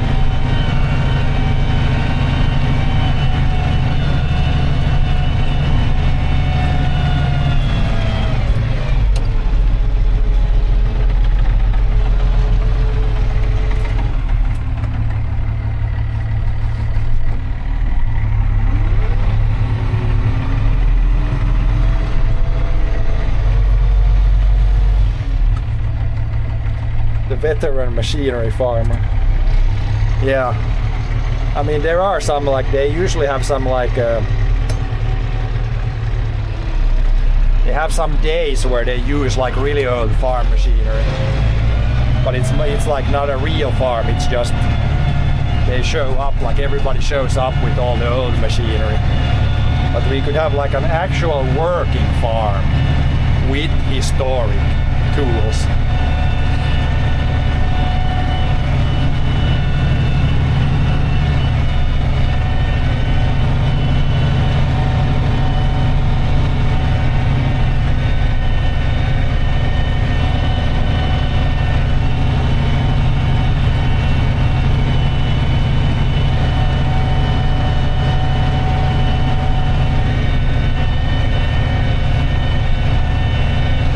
Yeah, I mean we try to keep pretty good care of our machinery. Like you can definitely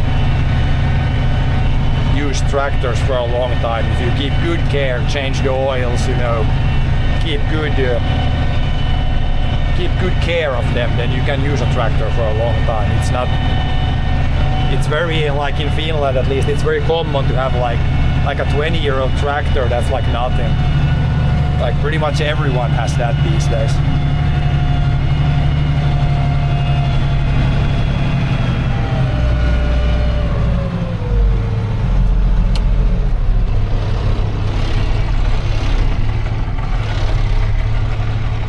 But yeah, it's just the general profitability of farming is it's not what it should be.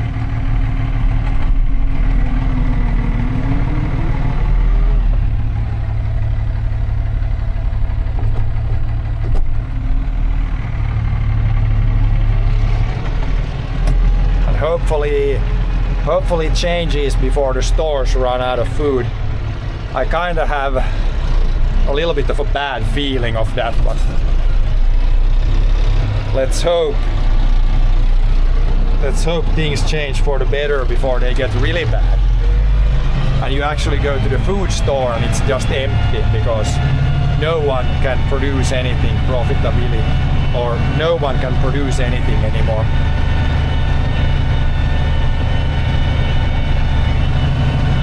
65-year-old tractor achievement. Yeah, I mean the oldest tractor we have, we don't really use that one anymore, but that one is from the 60s, so it's like 65-year-old tractor. We don't really use that one a lot anymore, but it's still working.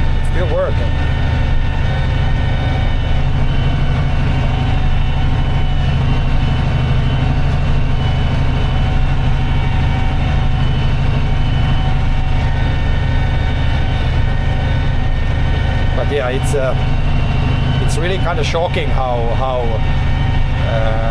unprofitable food production can be, because in like a logical world you would think that like food production is pretty important, and I mean maybe some money should go into the important stuff, but then you gotta remember that we don't live in a logical world.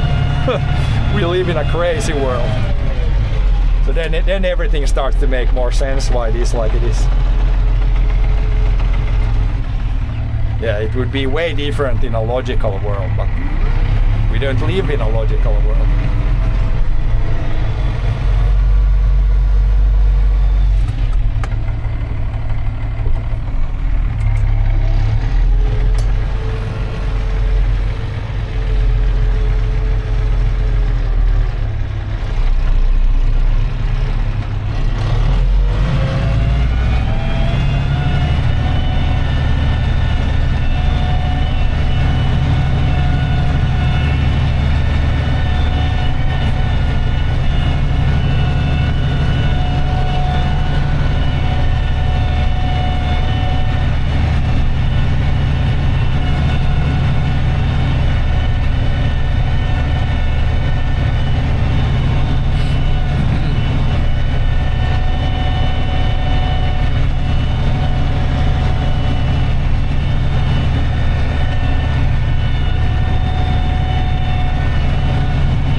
Yeah, we're pretty trying to keep it pretty peaceful here.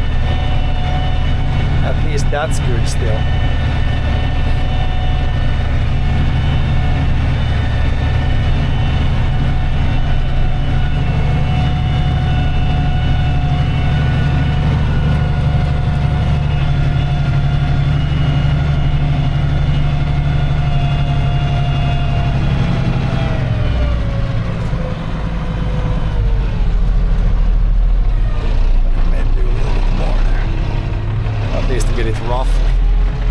Roughly straight.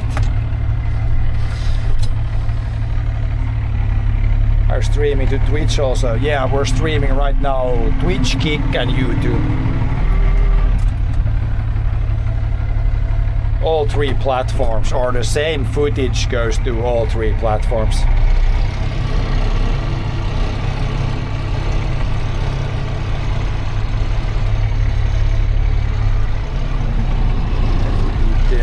Probably do a little bit more here.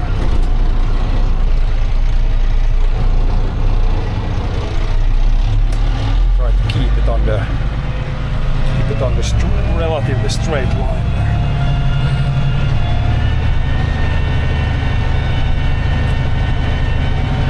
Yeah, it should be organic farmer on all platforms.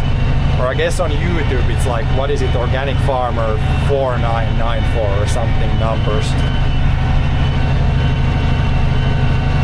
But yeah, there should be on Twitch. I think I have some links to the YouTube and maybe.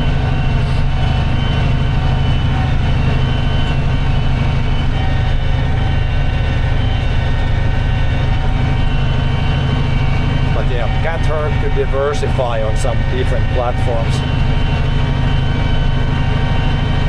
Same as with the income, it's never bad to try to get more different like income streams.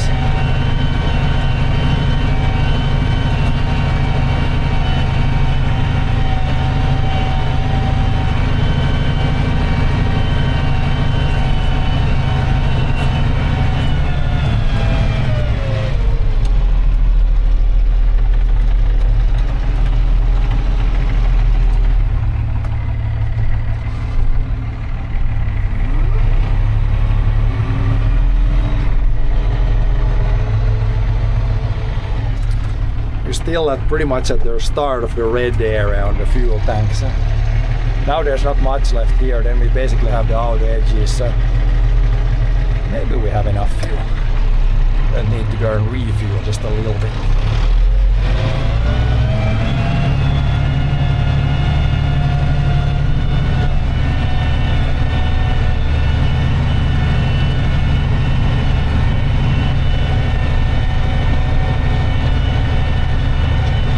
Diverse income, yeah, that's trying to work towards that. You pretty much have to these days. Like that's been for a while already, like farmers, at least here around here. It's always like almost all farmers here have like multiple incomes. I can think of the neighbors here yeah, there's pretty much no one that only does like farming. Most people have like farming plus something else, like someone might drive some forestry equipment, someone might, yeah, have some sort of other type of work also. Because it's very, very hard to have just farming these days, as an income at least.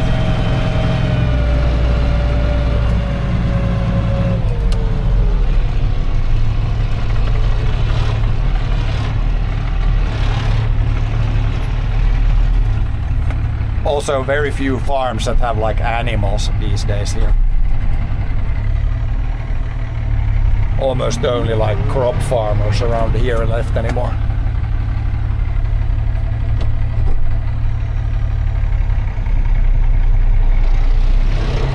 Yeah, we'll keep going here for well, maybe not that long, maybe an hour and a half maybe. And we should probably have everything plowed here.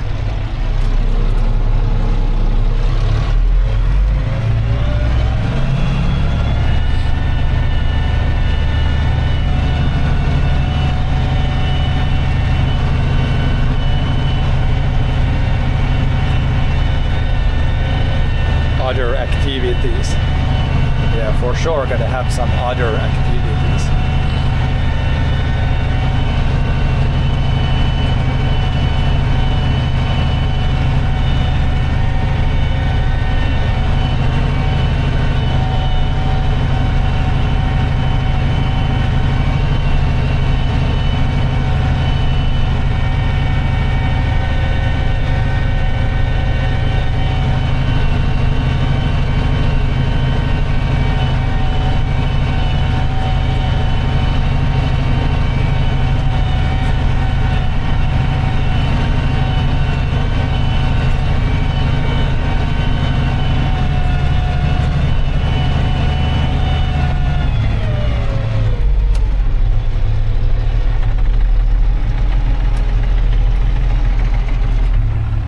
Here it's like the water is almost up to the field there.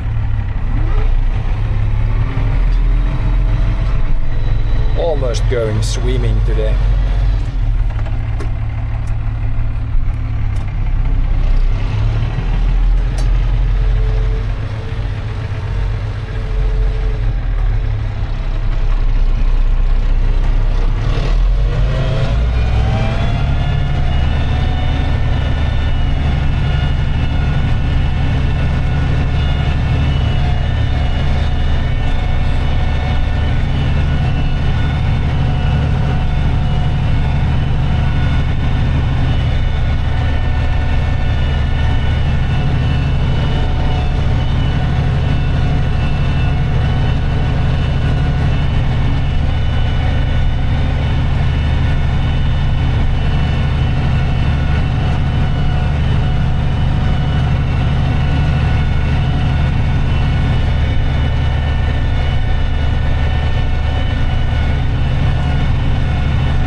Bunch of short passes here, but then after that it should be only the headlands for the most part.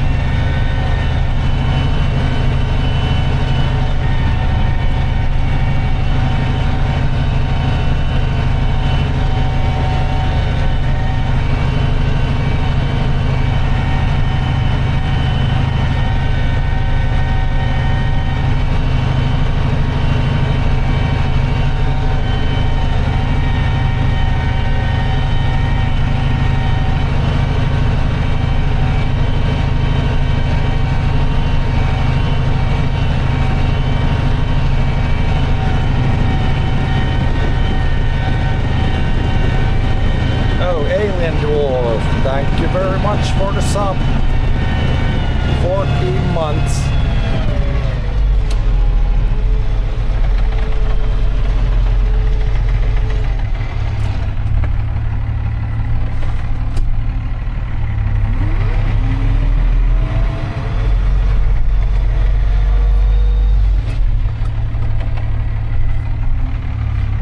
It's a warm day today. I got the long sleeve shirt. I almost gotta go down to t-shirt here soon.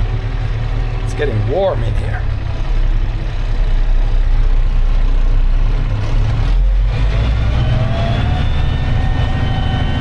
Or we could have the rear window open maybe. And it might be a little loud for you guys. Let's put the fan on more maybe.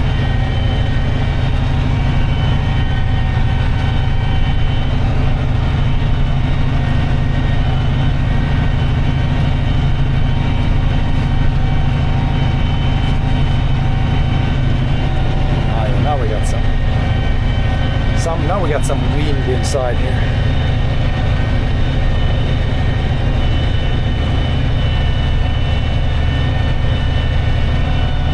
But yeah, it's good that you joined. Today might be actually the last day of plowing.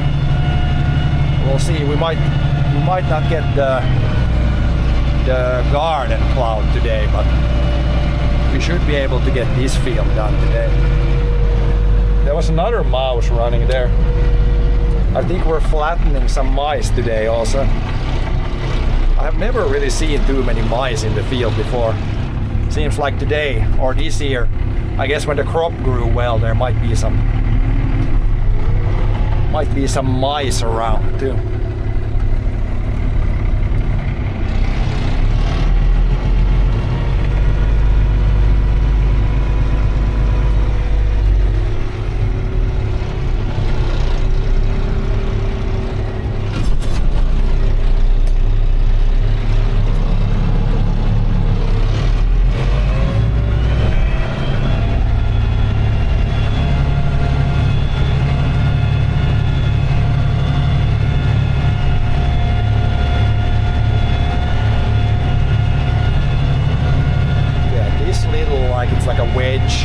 Then we just got the headlands and this little part, and fuel gauge is on red, so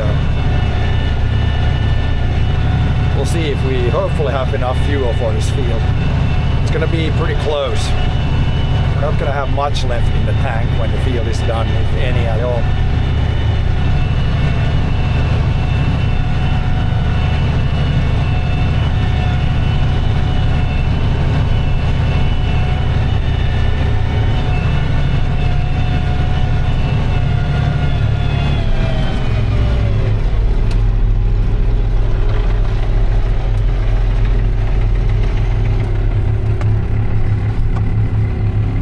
The fan has like, I don't really want to have that fan on too much. It's like super loud. I think the fan motor might be going out or something. So loud.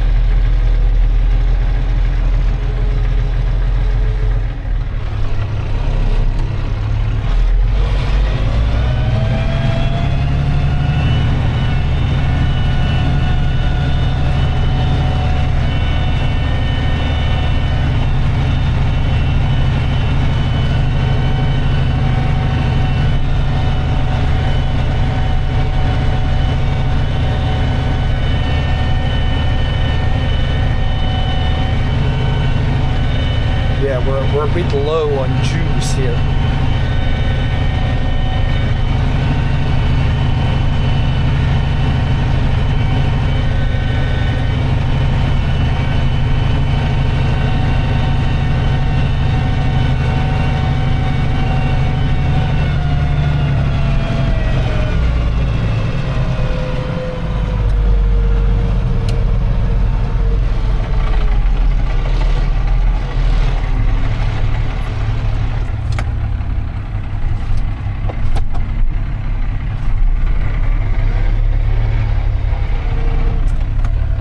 Replace it. Yeah, the fan engine, it sounds, I think when I had it on just the first level, it sounded like it's running and then it stops and then it runs. So if it's like seizing up, it could cause some like electrical fire or something, which would be even worse.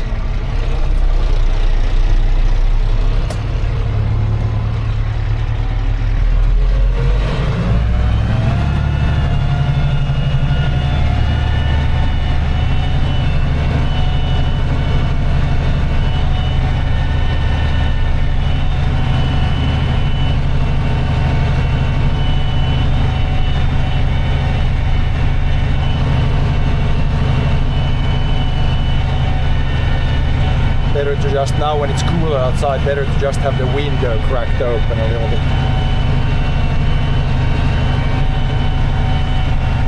Cheap cooling.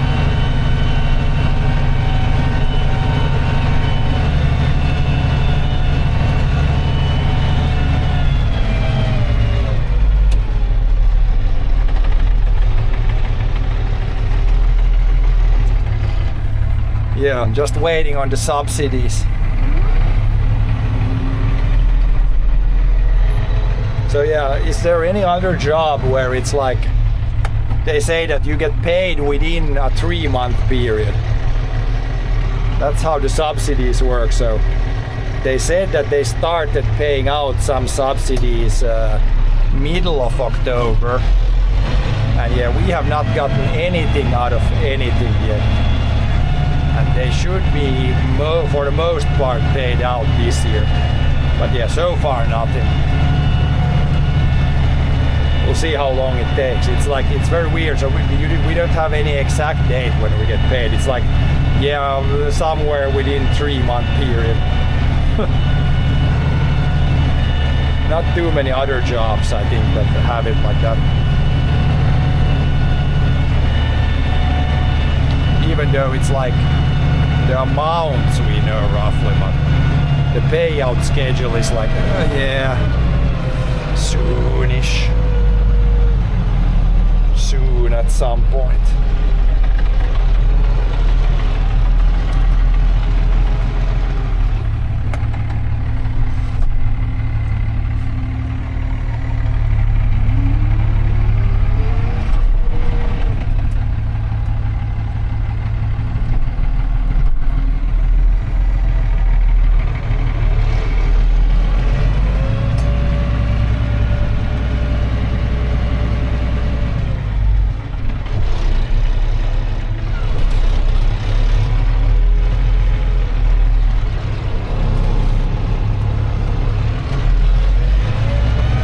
October 9th they started, yeah, taking forever, pretty classic EU.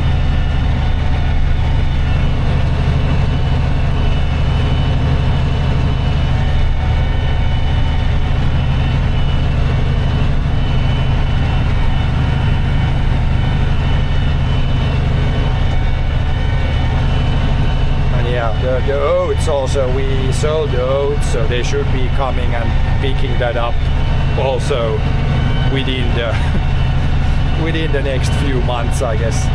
We have no exact schedule on that either, and that you also get paid once the grain is like delivered. So literally got €0 of income this year so far from farming.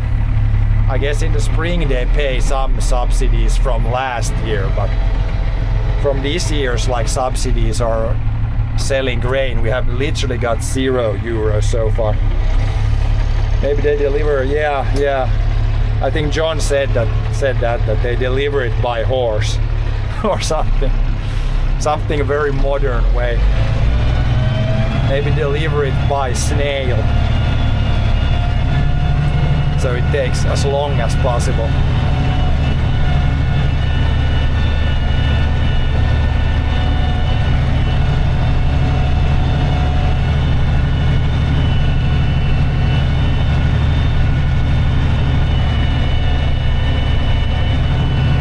Yeah, pretty classic stuff. I mean, yeah, if you're a non-farmer, you don't think about that, but that's the reality for a farmer. Like it's very much like up in the air all the time.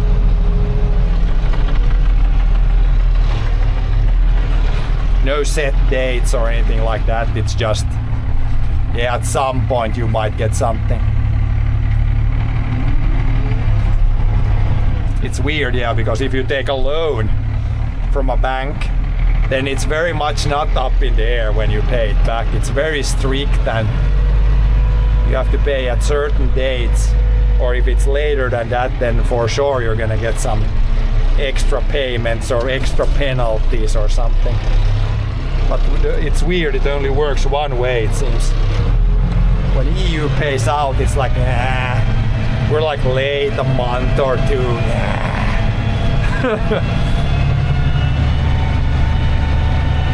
Probably fine, says EU. Hello, Mr. Fedor.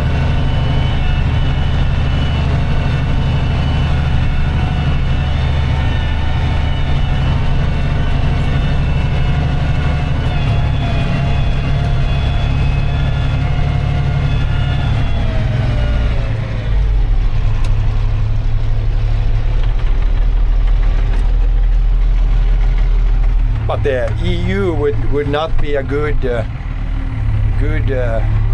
EU would be a person, they would not really get any loans because they're not very precise with their dates.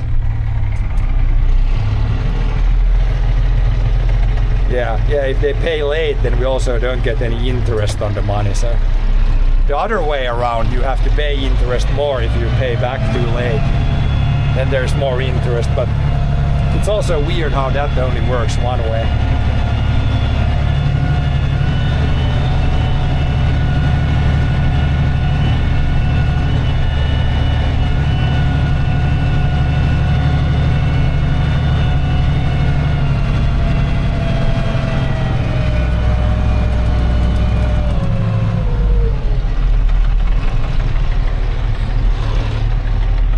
Yeah.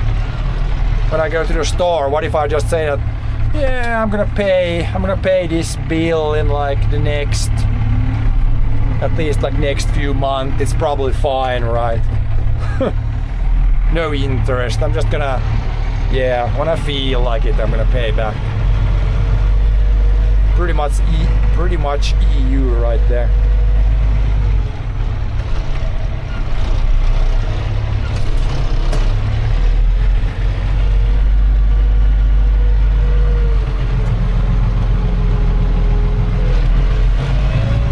A few more passes, then we have this wedge done, and then we can do longer passes again, and then basically start on the headlands.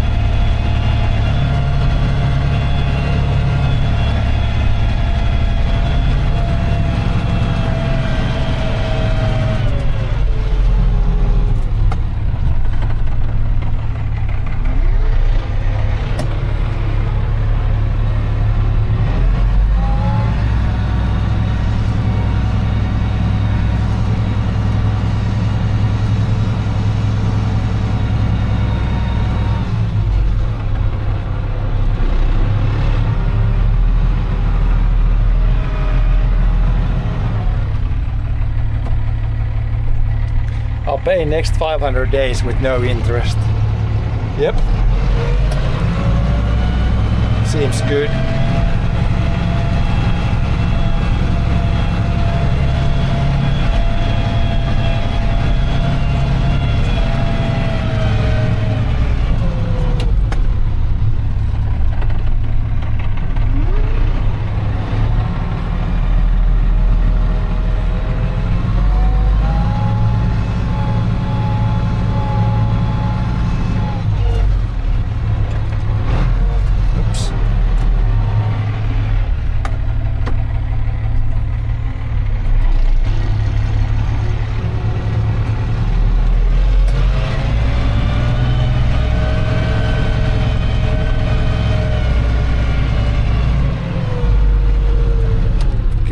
Should be good enough. I think now we can do the longer passes.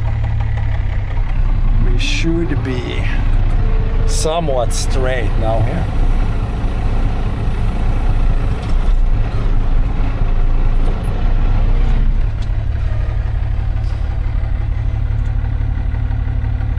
Made cheaper for EU to import food from South America with high standards. Yeah, so that's the weird thing also then.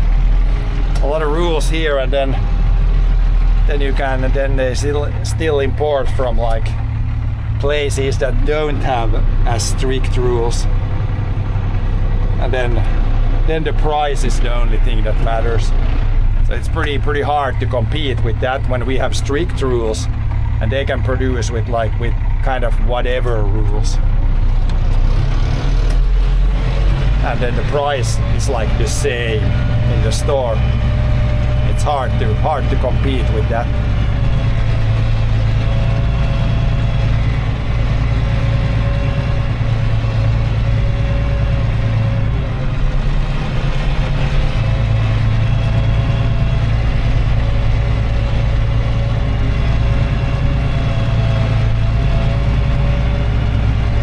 Just a bit of mercury and lead in it. Yeah, it's fine. It's fine, it's fine.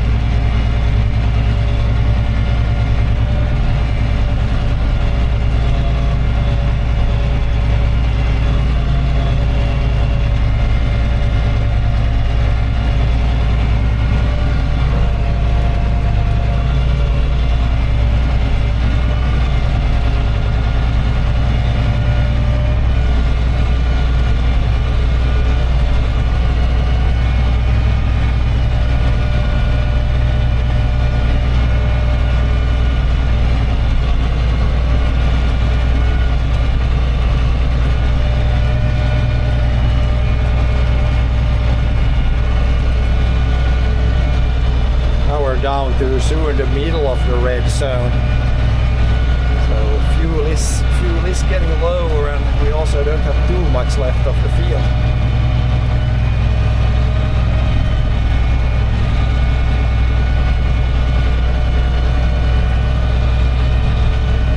We'll see what runs out first today, fuel or field.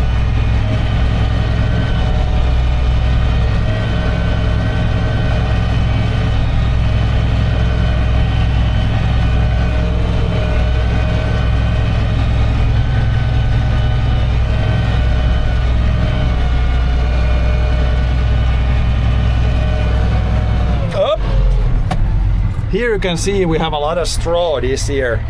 See how plugged the plow is. This is usually not an issue when you plow. Like, look at the massive amount of straw we got plugged here now. This might be a little of an issue.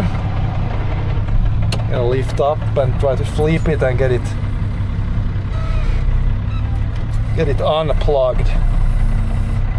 Might actually have to go like outside and start digging out. No wonder I thought it was plowing kind of bad there. And now we have to lift it like higher up somewhere.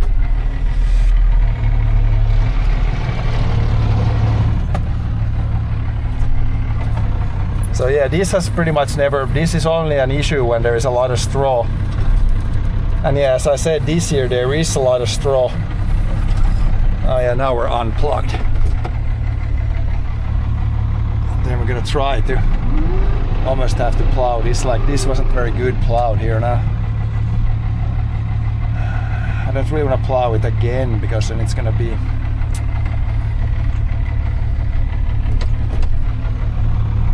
let's see if we can even run this to the end here. If it's gonna plug again, there's a big wads of straw here. Kind of plugging again. Guess we can try to run this to the end. It's still wanting to plug up. A lot of straw there. I guess when we plow the like extra, there's like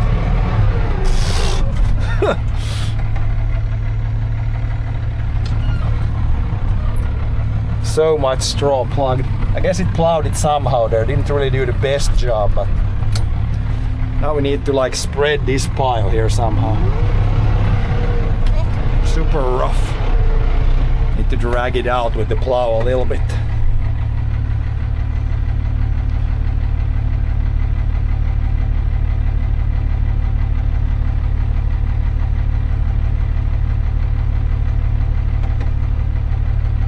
Yeah, that sounds also pretty classic EU things. And then all of a sudden there's some sort of changes in the rules. mid-season there's all of a sudden a big change. Yeah.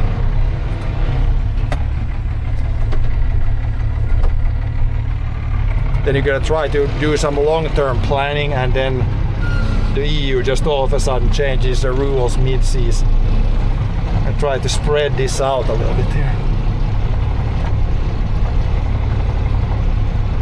But yeah, this is technically a good problem. It's good to have. It means the crop grew well when there's a lot of straw. But it can even plug up the plow. This usually does not happen. The plow does not usually happen. It's usually other machinery that plugs up before the plow. But apparently it is possible to plug up the plow also. Now we'll see, it should work now. It was just when I was plowing, not full depth there. That might be the issue. Gotta keep a little bit closer eye here so we don't plug up again.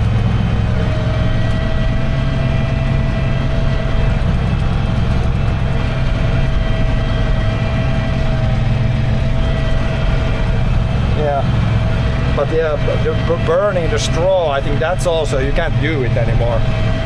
It was allowed, I think, up until last season, but I think now you aren't allowed to burn the straw, I think, anymore. Could be wrong, but I think they changed the rule. Or just for if you just want to remove straw, then you aren't allowed to burn it anymore, I think.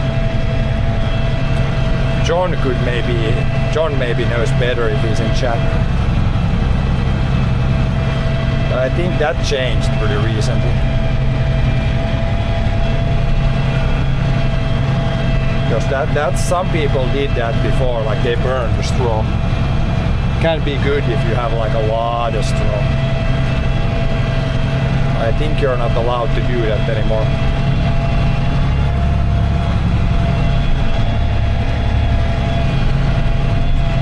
And we have not really done it on our farm ever, I think. Like burned straw. There's some sort of pile there.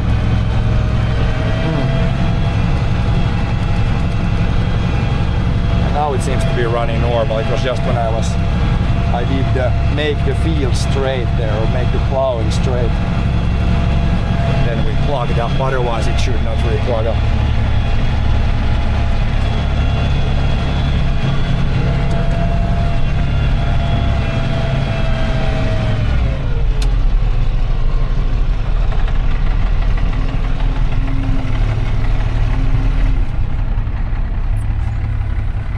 Now the support wheel didn't fall down. I think there's maybe some straw or mud that goes between the mechanism. Then sometimes when you flip it around, the wheel doesn't go to the other side. No stubble burning without special permission. Yeah, that changed. Before you could burn if you wanted, but that has changed. So now you need some special permission, or you need to have like some big disease or something, like a good reason why you're burning the straw. You can't just burn the straw. Not very common, but I think one of the neighbors, he did burn some straw sometime. And now we're like halfway through the red zone. There's still the dots there. We don't have much fuel left. Thank God there's just this bit, then the headland, and then the other headland. It's gonna be so close. Everybody pray that we don't run out of fuel before we get this field done.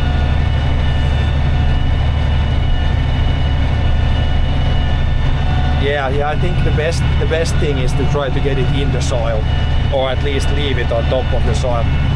Because when you burn, you immediately release a lot of at least like nitrogen or stuff. So it's better if you can keep it more in the soil, because you need it. Like we want that to be released next year when the new crop grows.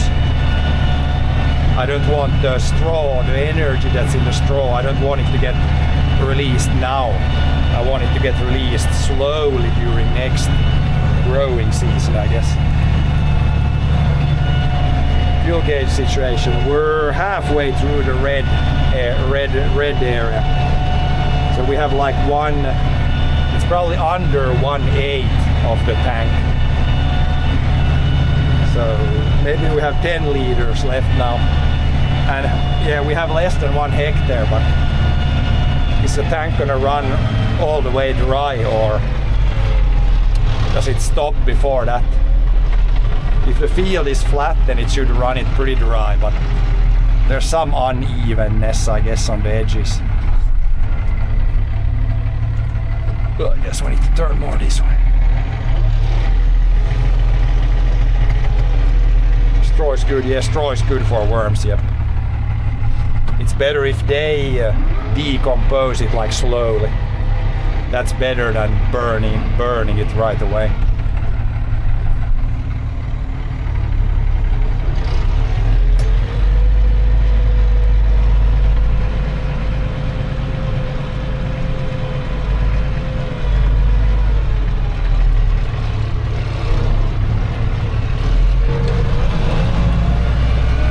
Piles of straw here. Let's see if it doesn't plug up. Seems to be good now.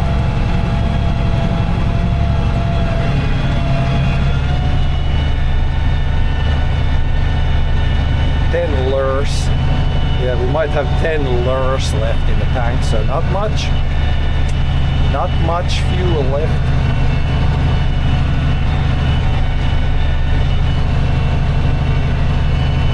Can do here now. Probably best. There's like 3 passes left, so probably go here now. Do this short headland, then you can go back here. Do this. Maybe we end up in the wrong end, and then do the big headland or longer headland. And if we end up without fuel, then we're gonna be. I guess this will be closer to the road, but. Yeah, it is what it is, I guess. Maybe I should go back. There's like 2 passes. There's more than 2 passes left. So I guess we can go back and come back here. And we'll go the last pass that way still.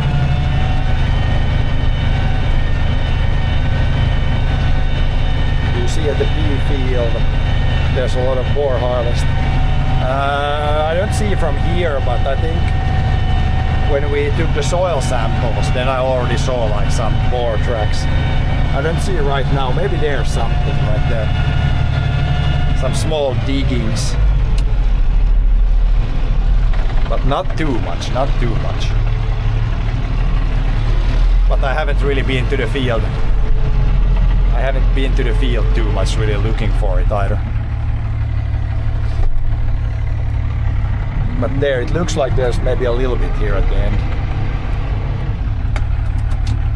Some boar activity.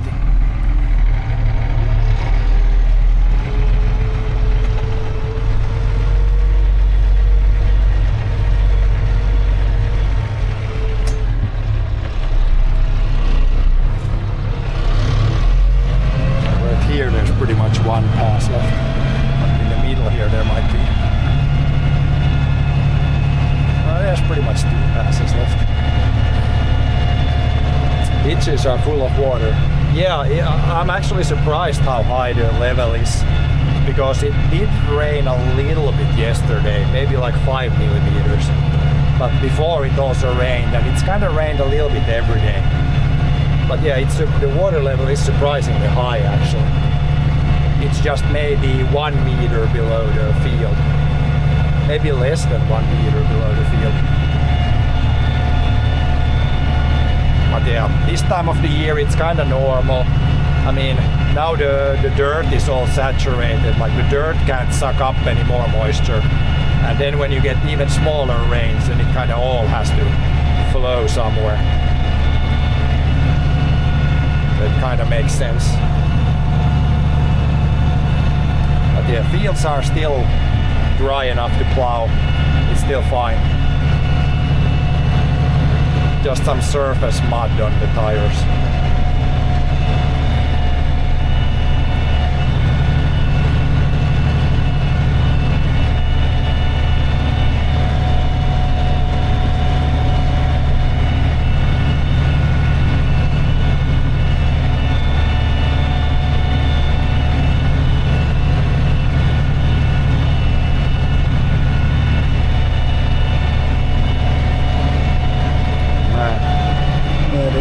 still moving, but it's soon gonna be where the needle doesn't move anymore.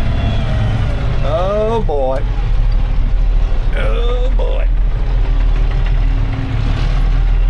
This headland is quite big. This is probably like 0.3 hectares.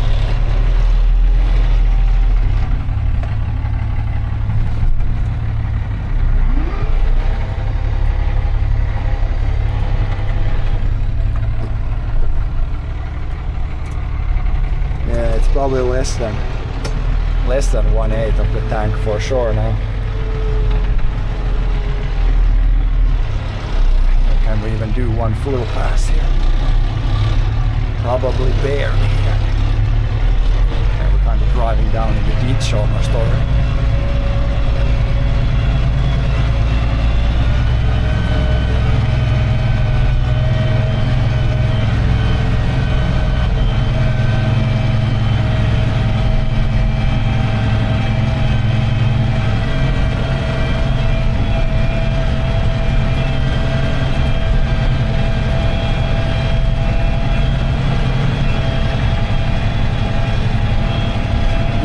It's good that the tank is empty, but it was John started this morning here and he forgot to refuel, so that's why we're so. Normally we already put winter diesel in, but yeah, John forgot to refuel this morning, so that's why we're so close now. So close being empty.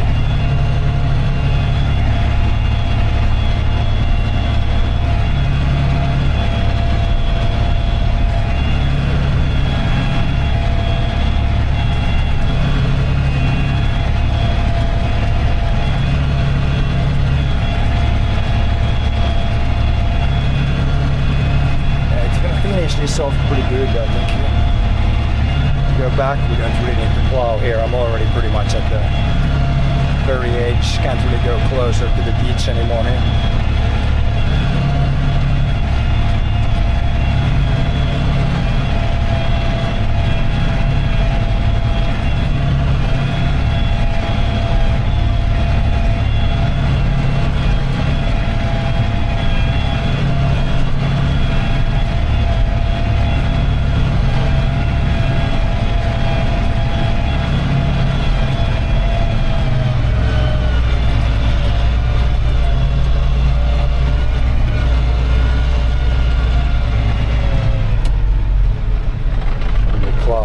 To the outside.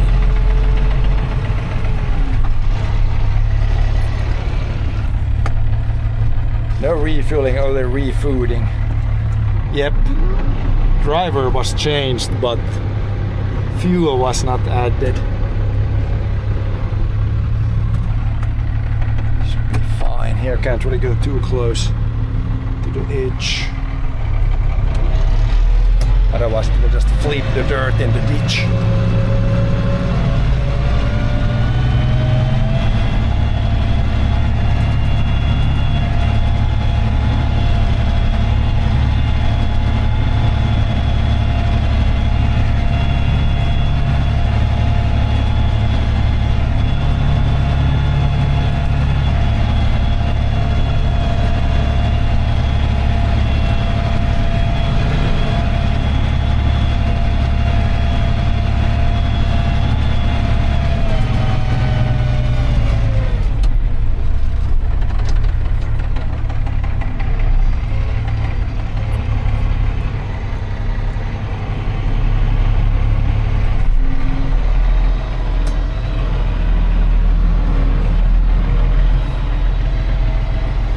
Headland is still so long that I wanna turn around. I think it's faster, but a little bit shorter it would probably be faster too.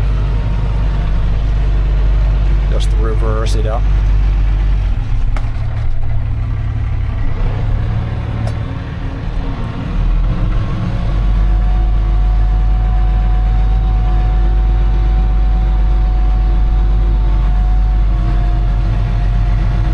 There was a rock here at the very corner, so might not, like at the very corner. I think there's like a rock somewhere there. Otherwise should be no rocks here.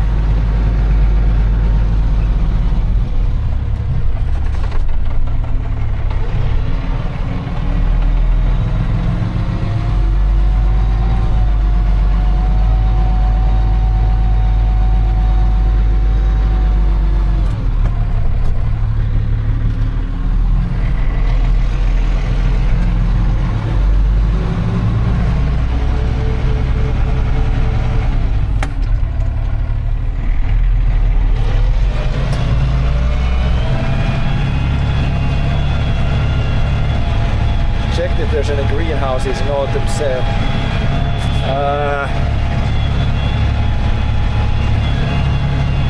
I haven't really checked, no. I've kind of forgotten about it.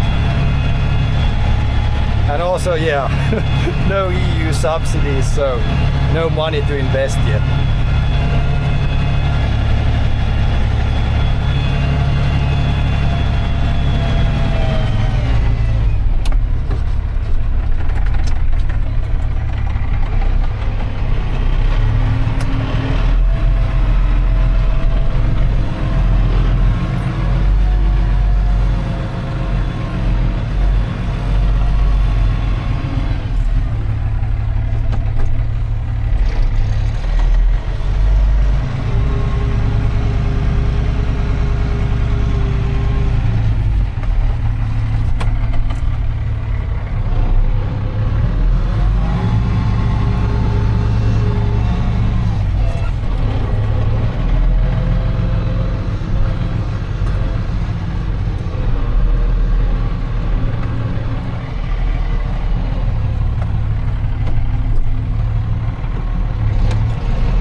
Cell phone stream might not be working. Let's see if I do a refresh.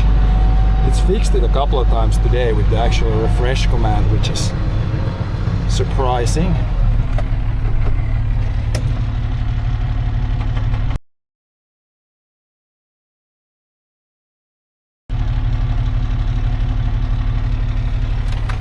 Otherwise we can just run with the one camera here.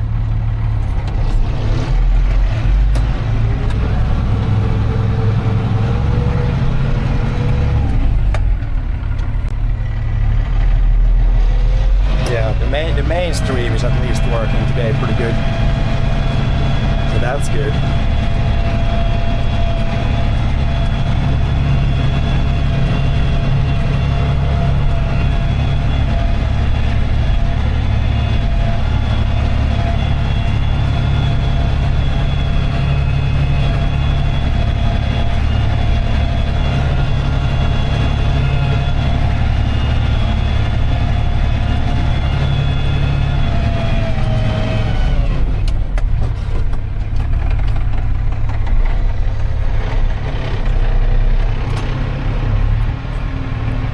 Bitrate seems good from my end here also.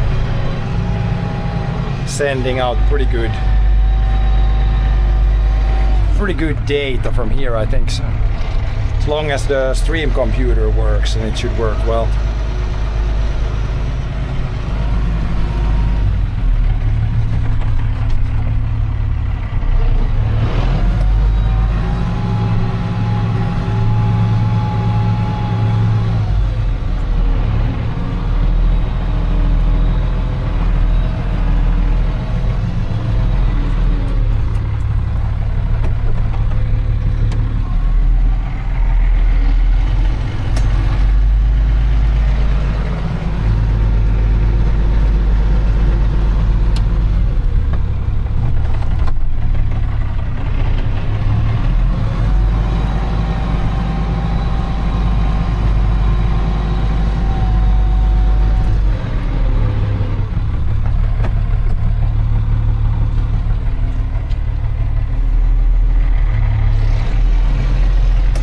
There is delay with mobile cams. Yeah, I think both cameras are 30 frames per second now, so I think when I looked at the VOD at least, it seemed like the delay was like there was less drift. It seemed like they stayed pretty well in sync. Like it was worse before, I think. Like for sure there's gonna be a little bit because yeah, it's two different basically two different streams going different ways to the same place. So it's never going to be like perfectly synced. Unless I would have the streaming computer in the tractor here and then connect actually two cameras directly to the PC and then send it everywhere. That's really the only way I could have it. So there would be no like difference between one camera and the other, but I think it works well enough. Not perfect for sure, but good enough.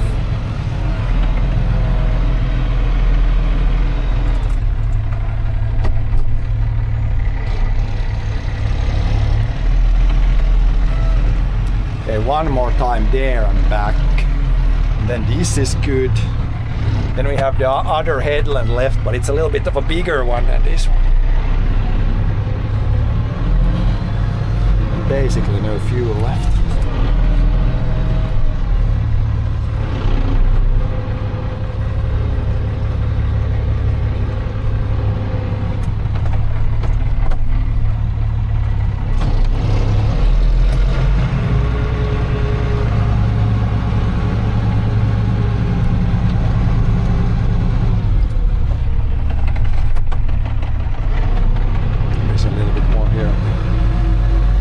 End of it.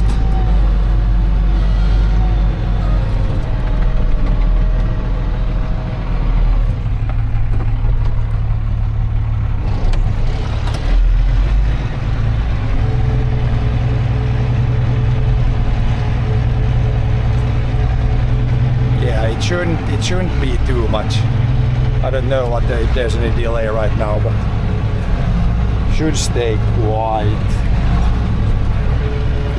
low. Oh, the fuel, there's actually like a warning for empty fuel tank. I think it flashed right there. So now it's starting to warn that we're low on fuel. Oh boy.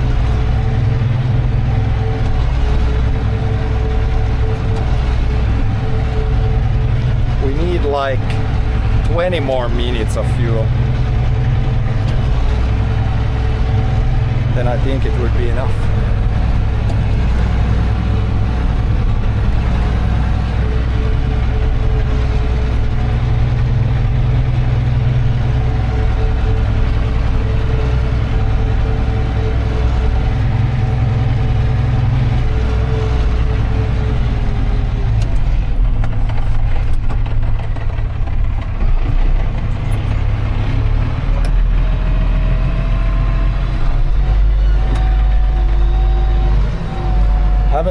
I don't think I've run it this empty ever where that light starts to light up.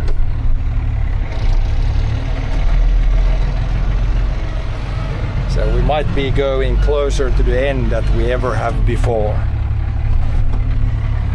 Kind of depends how the tractor is leaning a little bit, I also think. Leaning one way it can show that it's more empty than the other way.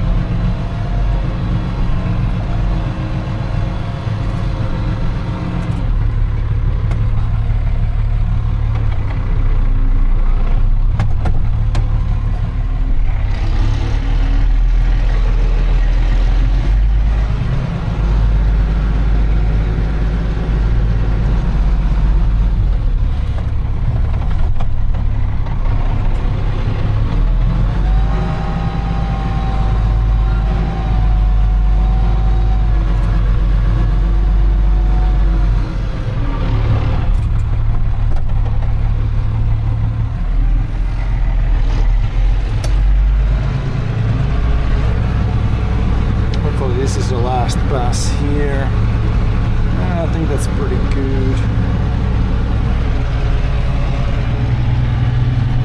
I don't think we need one more pass here. We'll start getting air soon. Yeah, we'll start if it starts to cough a little bit. Then we're probably best to shut off and wait for fuel.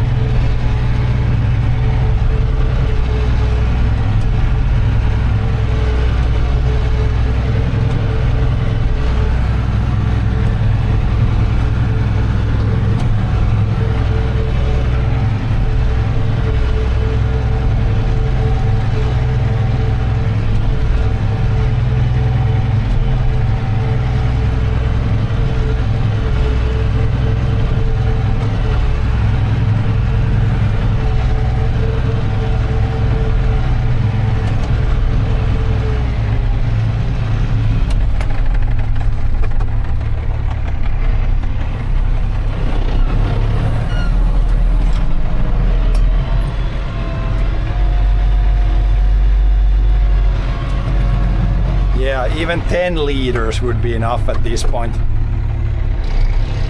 If we run out, it's a question of like a few liters. It's not like we're short a lot of fuel.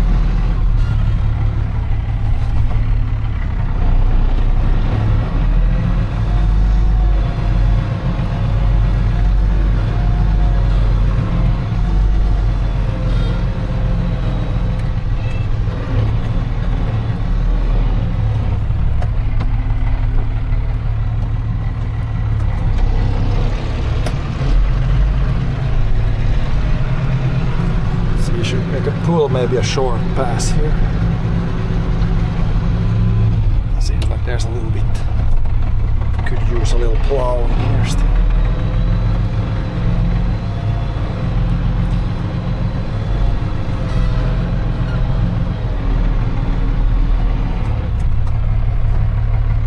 But yeah, this edge was good. We don't need to touch that at all. That's pretty much done.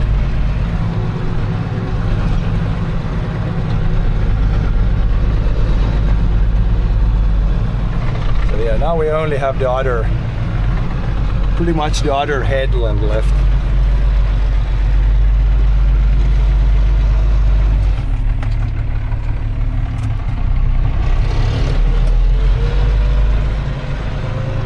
We're definitely well in the red area. The fuel light is not lighting up now, so. But yeah, this is definitely close enough to the beach here. Can't go any closer here without falling in.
For once we got this really straight line and close to the ditch, so happy with how this side turned out.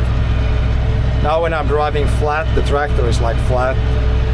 We're at the upper edge of the red zone, but when I plow, like the tractor is leaning like this and then like this, so it might, that's not good. It might like run out. It might run out there when we're leaning to one side. I don't know how it sucks the fuel. Does it suck from the middle or is it like from the edge? It might make a little difference if we're leaning like to the left or to the right.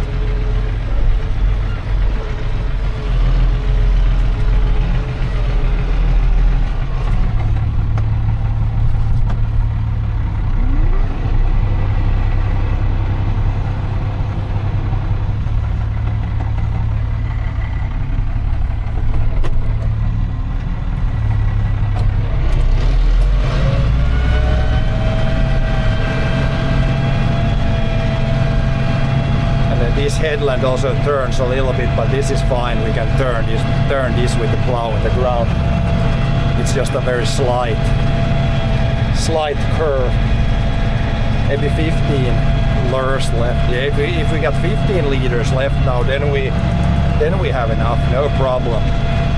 I'm thinking we have like 10 liters left, maybe under.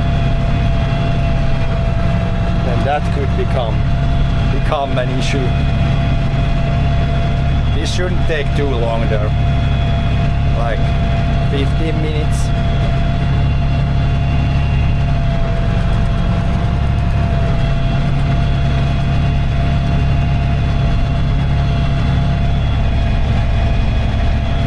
Yeah, right side. It was to the ends or headland should be flipped like I like to call it to the outside, like to the outside from the middle of the field. Gotta try to either see from the field or remember, because next time when you plow, you want to plow this headland like inwards, so you flip it like back and forth always. Otherwise you end up with a big ditch at one side.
Maybe 10 passes, not 10, maybe 8, so like back and forth 4 times maybe something like that we got left.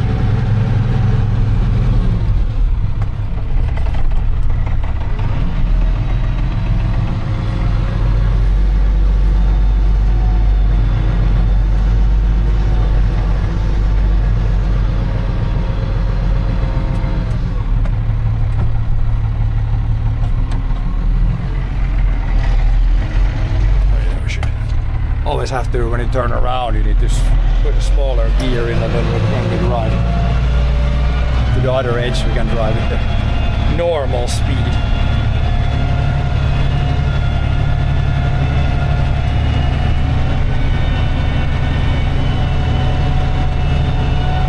The needle can still move here, but it's almost so low. It's on the empty. Jesus Christ. If this field would be 6 hectares, then we would not have enough fuel. Now it's like 5.2 hectares, and we might have just enough. We just need a few liters.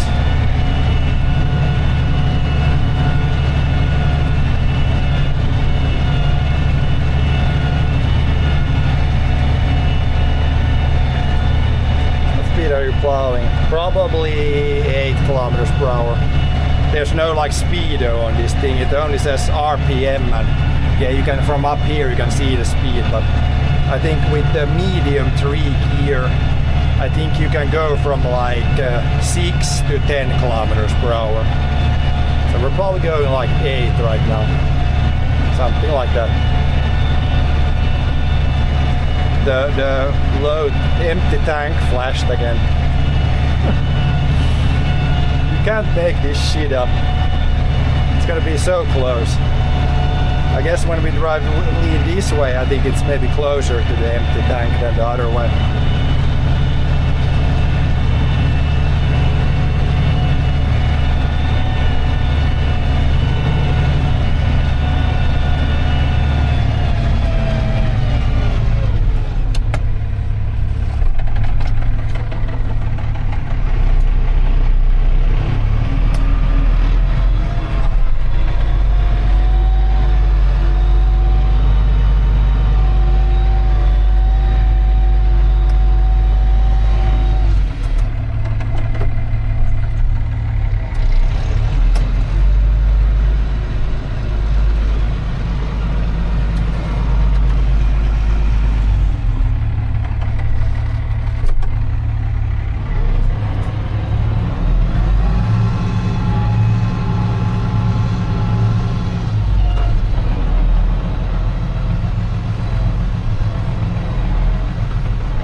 pretty much halfway on this headland.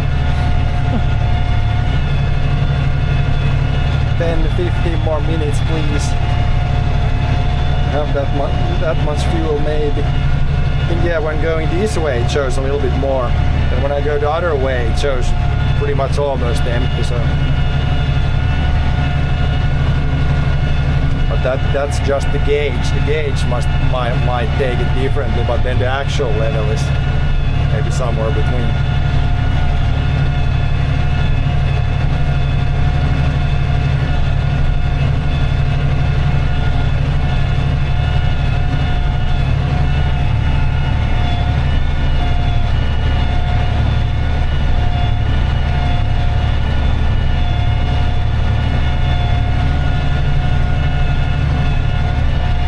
Yeah, now the drama is with the fuel. In the summer it's always is there gonna be rain? And then harvesting it's like hopefully there's not gonna be rain. There's always something.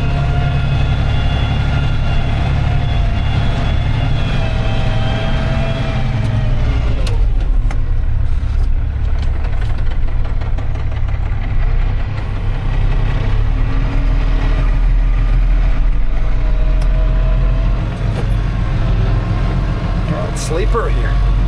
Can't reverse up without getting stuck almost. Yeah, we need to go back and forth. One time is definitely not enough. We need to go back and forth 2 times still.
Cell phone is lagging. Let's see if we can fix it again.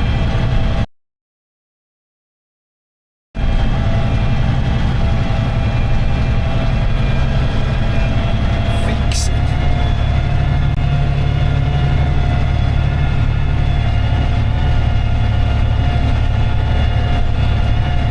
Maybe cell phone has had enough for today now. Gray screen.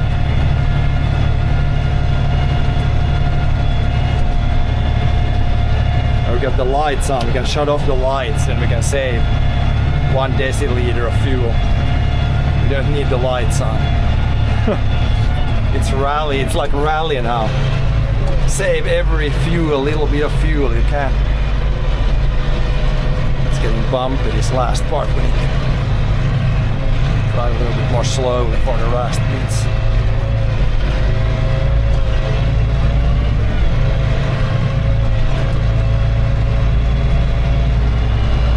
But then I can't, maybe I don't know if the light that shows the empty fuel tank. Hopefully it lights up even when you have the lights shut off. The 4-wheel drive shows at least.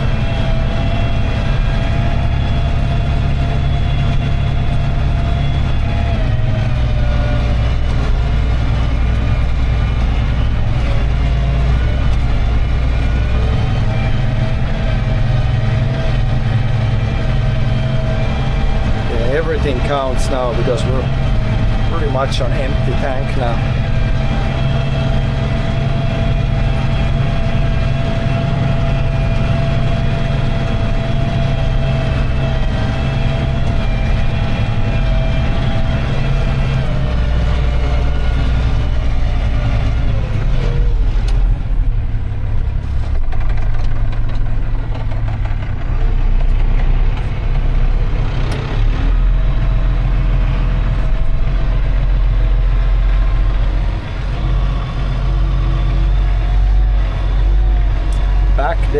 then back here once more. Then it should be all.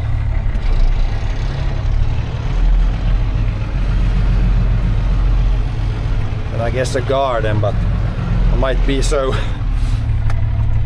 We have time, yeah, but probably best to go and refuel before we do the garden even, because that would be real embarrassing to run out of fuel in the garden.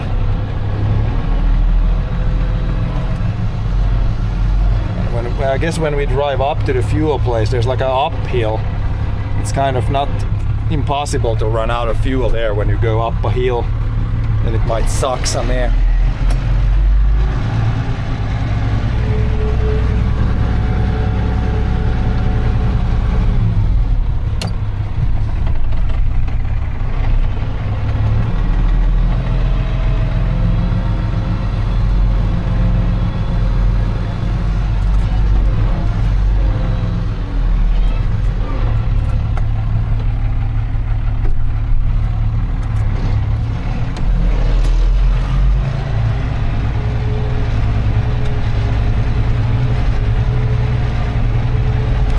I don't know how correct the gauge is also. I have never ran it this empty pretty much, so. But the warning light for no fuel, I've never had that line up, so if that stays on like 100% of the time, then we can't have much left. But yeah, now we need like 2 liters, 3 liters now.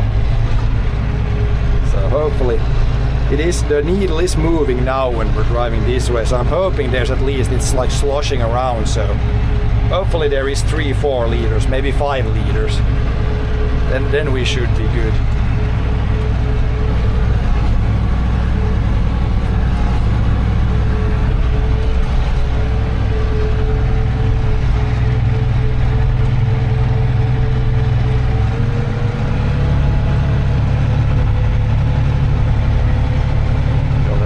Here it's not I think John plowed here, so it's a little bit further away, but it's getting bounced here, so the last few passes better to do a little bit more slowly.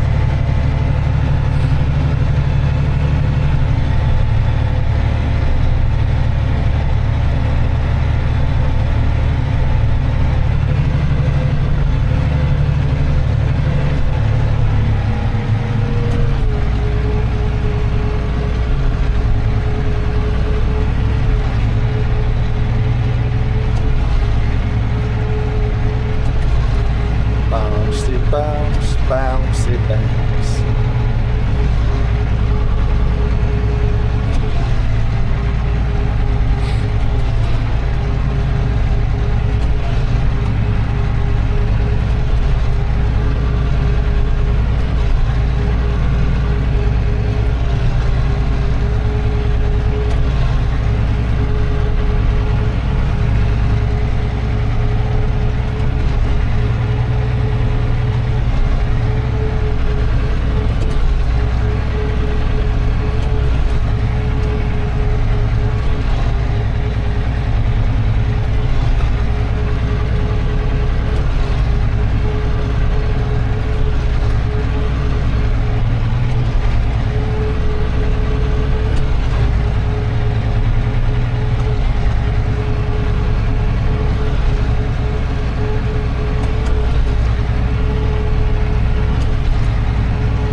We're gonna leave the little field unplowed, plow it in the spring. We can drive a little bit once back and forth there with high speed to try to throw off some mud from the wheels at the end, so we don't spread too much on the road.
go there and back, then after that I guess we're just rolling. Then it's gonna use a lot less fuel when it's not pulling heavy.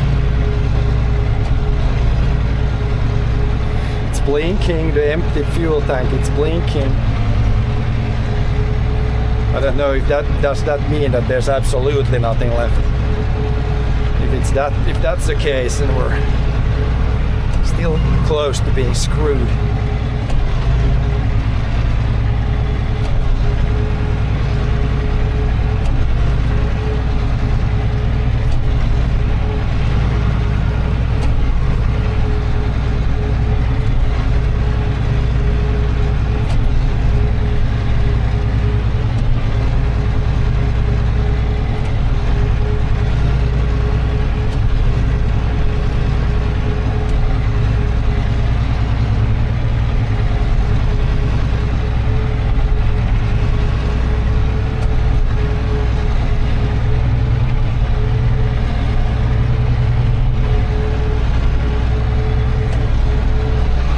The needless, pretty much almost dead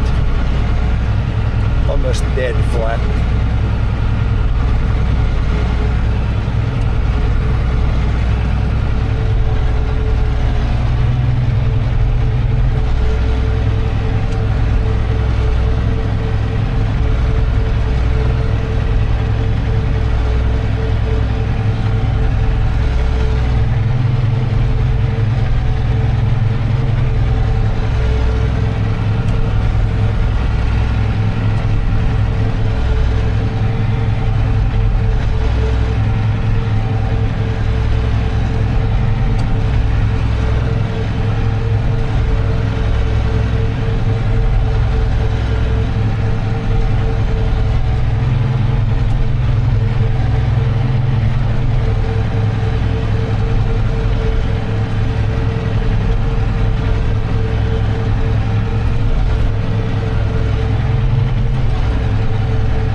More often now, the light. Oh boy. I don't know, someone can look up what does it mean on a 399. If that it's flashing now, but what if it lights up completely? Is it like, does that mean there's 5 liters left, or what does it mean? I don't know exactly what it means. But it's flashing more and more all the time.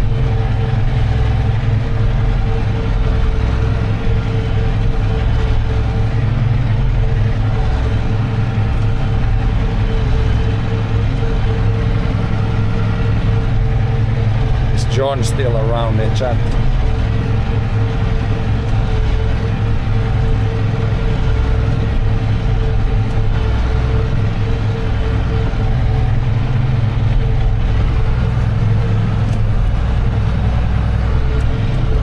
There's some straw plugging up the wheel unit.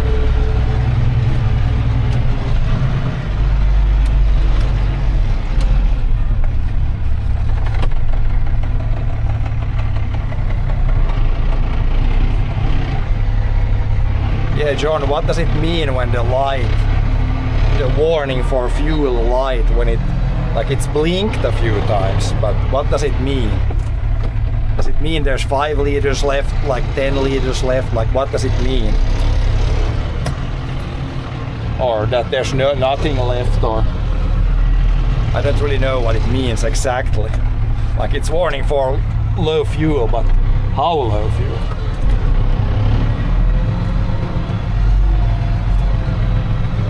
Oh, there we see the support wheel didn't flop down again.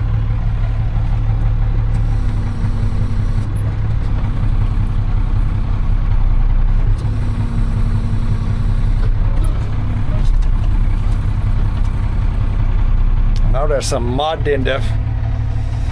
God dang it, now the support wheel is stuck.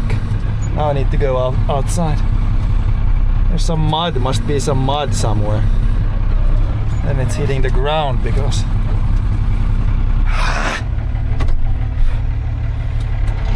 of course everything starts to act up now. Support wheel doesn't want to flop down.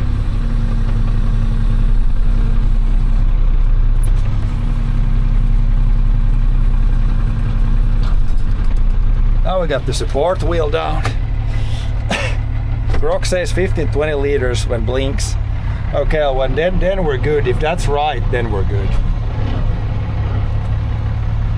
But then it can also mean, yeah, it sometimes also means different between different like models of the same tractor.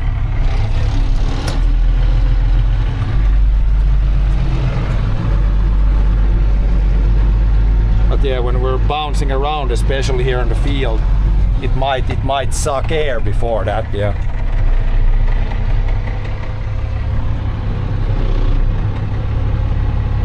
Well, now we'll start the last pass here and see what happens.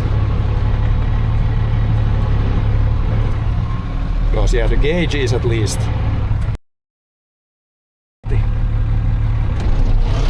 says that it's pretty much all empty.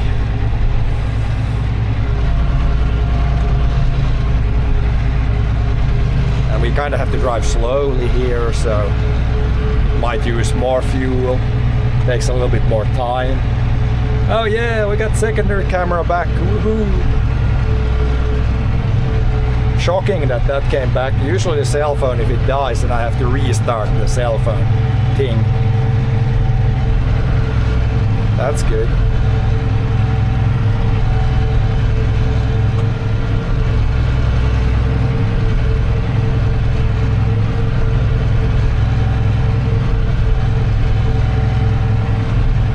Yeah, one pass here is enough here.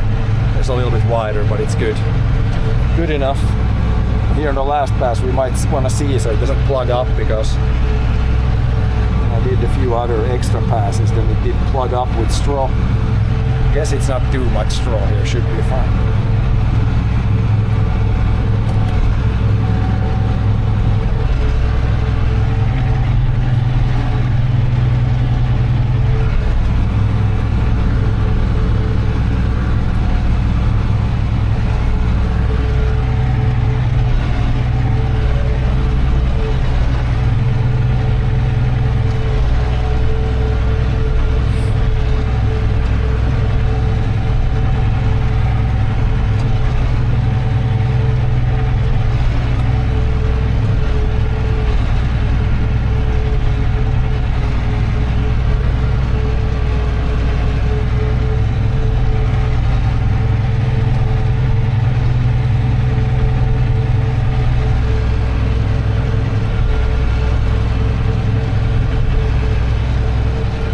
Probably try to do the garden also, or maybe we should just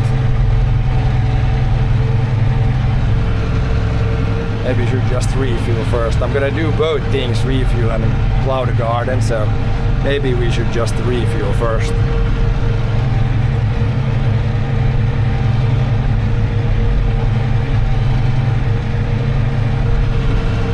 Yeah, this might provide some background ASMR. It's a little bit especially from this older tractor, there's a little bit, probably some tractor noises being heard.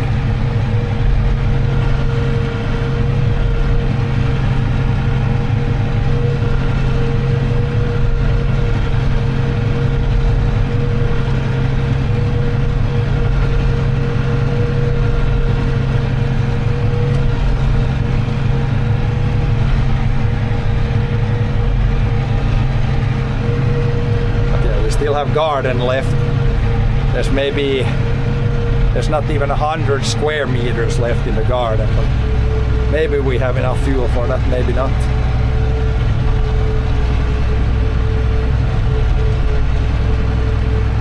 Smart move would be to refuel first, but we'll see what we do.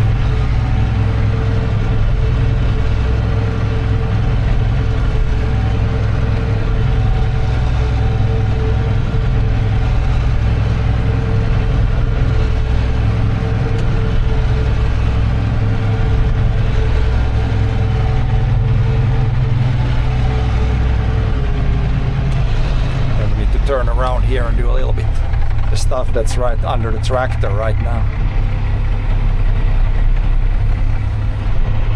Now the wheel flopped down.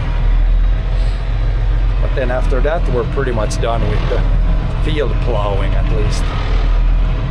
Got some garden plowing left.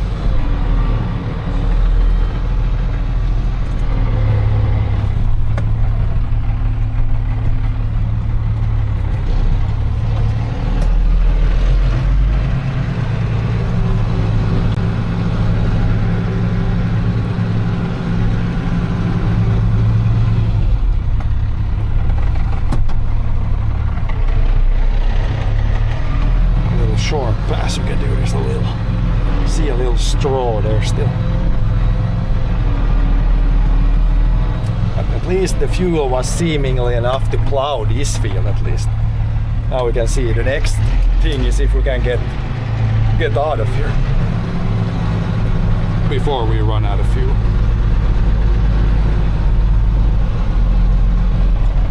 Now the field is basically plowed.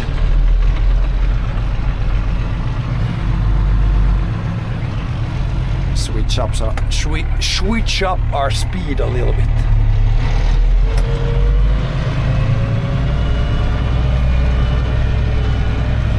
We'll see if we can throw some mud off the wheels on the little field there. We can drive back and forth there once with high speed. Try to throw off the mud there and not throw so much on the road.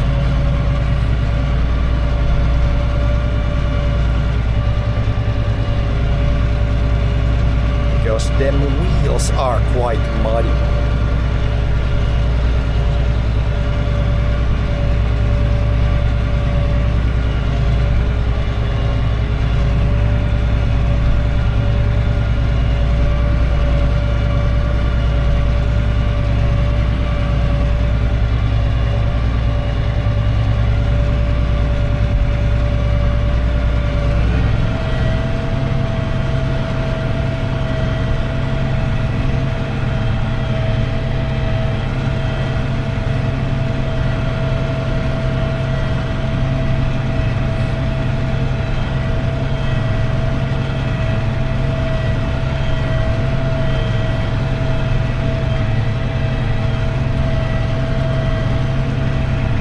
Yeah, if you watch the previous streams, we cut some bushes from this ditch, and now there's no going in there. Now there's fast water flow, and yeah, water level is like 1.5 meters higher.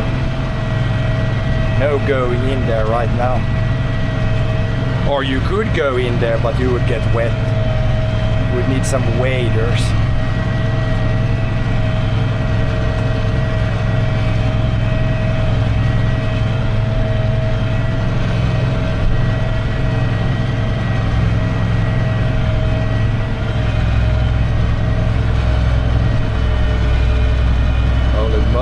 Collecting all the mud on the wheels now. No steering ability. See if we can get over to this little field here. Throw off some mud there.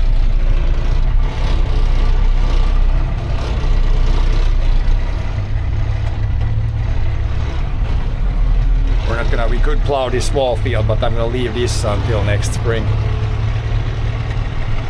Yeah, now we need way more speed. Let's see what this.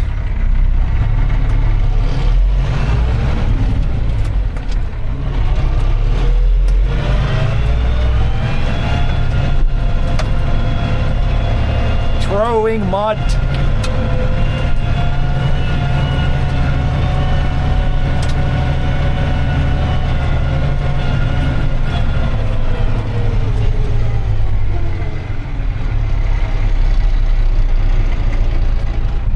Go go back with the same speed.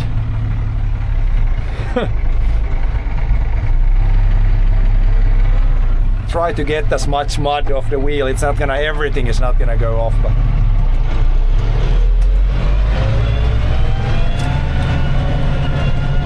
Monka steer.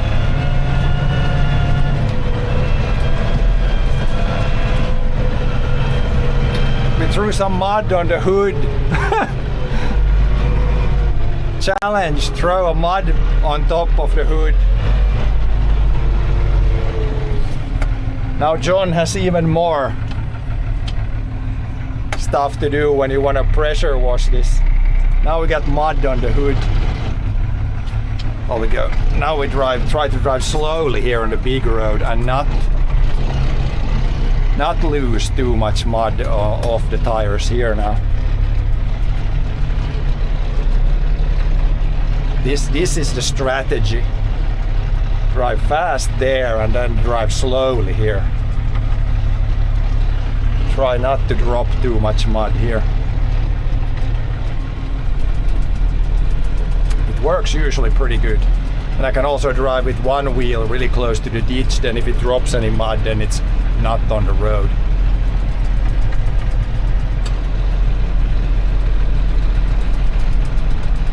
Not run over those plowing sticks. But yeah, basically drive pretty slowly here. So don't throw mud on the road.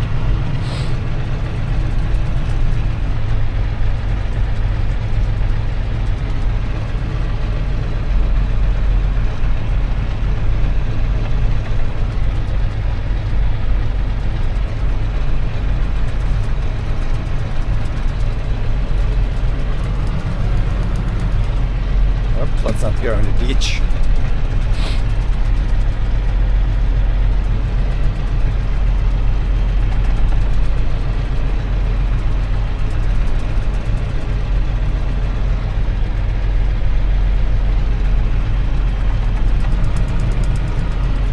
But yeah, I think we got enough. We can try to plow the garden.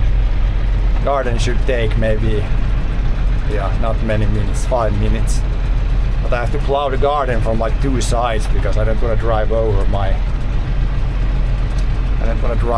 my strawberries.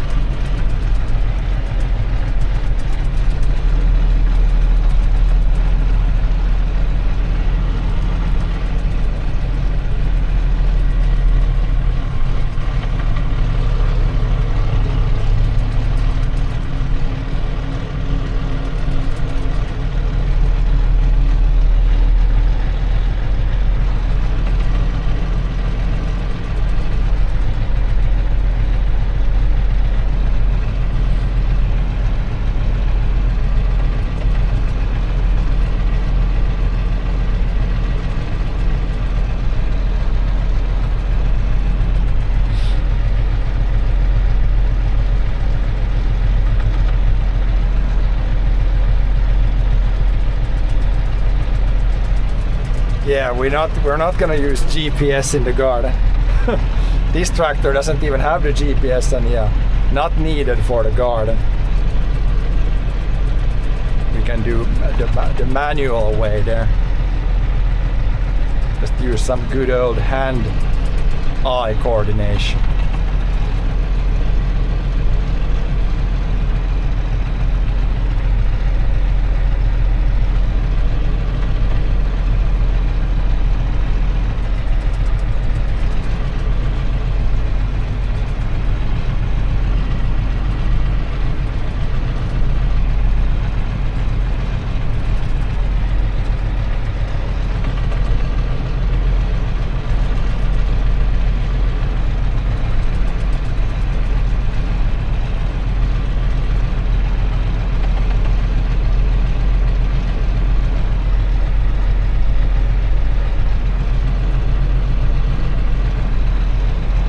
I have to plow the garden. I think we can go in from this end.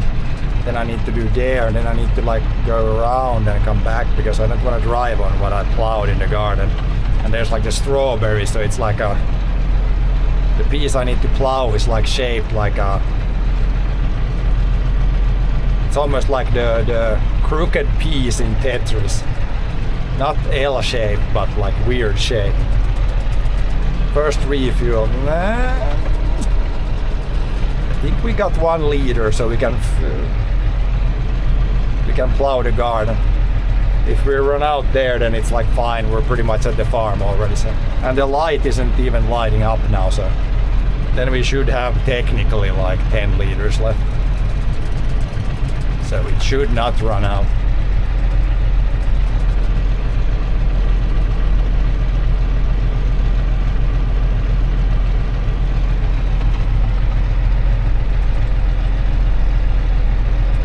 My funeral. We'll see.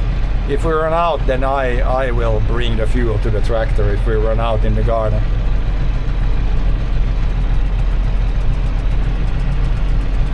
You should not. But then after I plow the garden, then I can refuel. And then we put the tractor there so it's ready for pressure washing.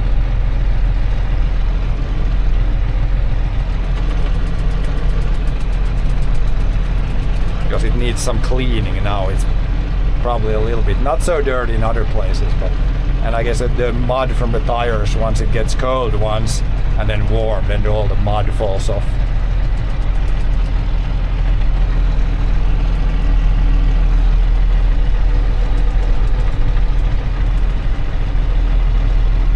John spread some mud here in the morning, I think. Might need to walk here and clean this road. There's a few lumps here.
Here I think we can go there, but then I need to plow. It needs to be plow upwards there, so I need to.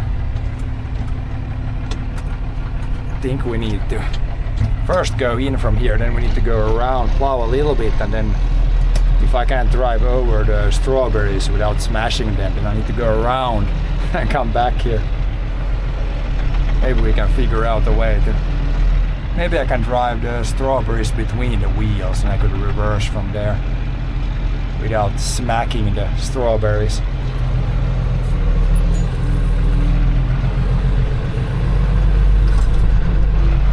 But we need to start there. There's like one shorter pass and then we can start from here. See what strategy we use here in the garden.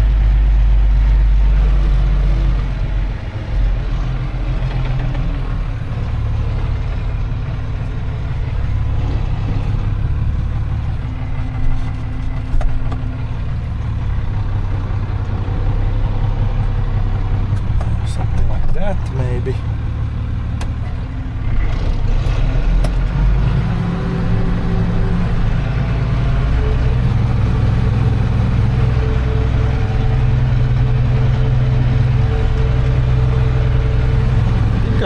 Did I plow twice here? Because I can't really go. I can't even go a second pass there without running over the strawberries. Yeah, we'll probably have to plow that by hand. There's like a little bit there, but it's just gonna mess it up more if I try to plow it like a second pass. I guess I could turn around here and drive so the wheels is one on the grass and one here. Some extra difficulties here. There's like these strawberries here that I don't want to plow yet. So. Might wanna go back now there and then do a couple of short passes at the other end. And there's gonna be some manual plowing left because I can't do everything with this one. It doesn't really fit very well there. Too big tractor. Small garden, big tractor. And try to drive like this maybe, and I don't drive over the stuff that's plowed too much. Drive one in the furrow and the water on the grass.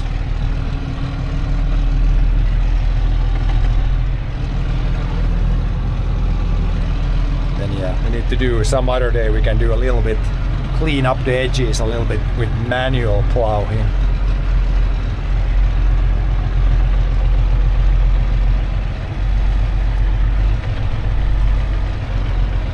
Now we can line up here and then we can back up all the way to the strawberries. But try to not plow the strawberries.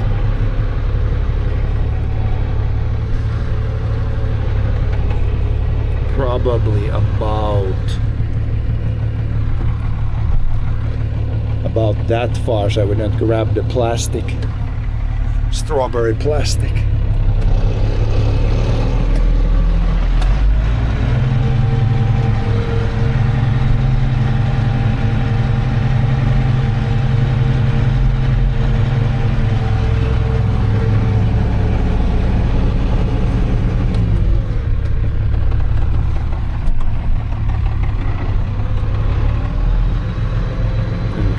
Do only one more pass, and it's gonna be a little bit of manual plowing there also. I think it doesn't, a four furrow plow I could get this, all this stuff now, but there's gonna be a little bit left, I think.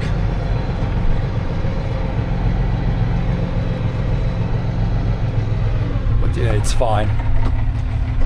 At least we can get off the garden probably like 80% plowed like this.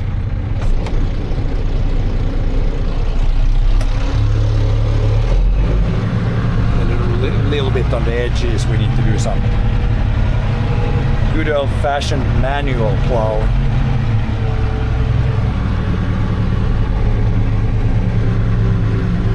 Yeah, that's at least most of it plowed. A little bit of cleaning up needed to be done by hand.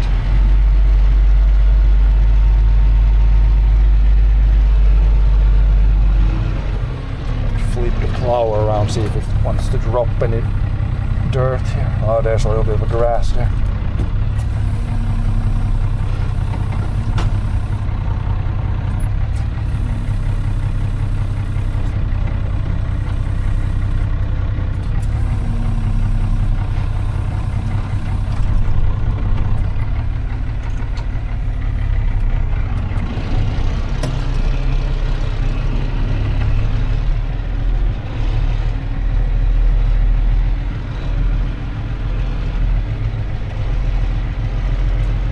Now all the plowing is done for this fall.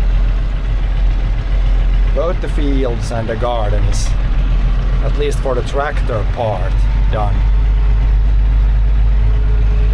Maybe some,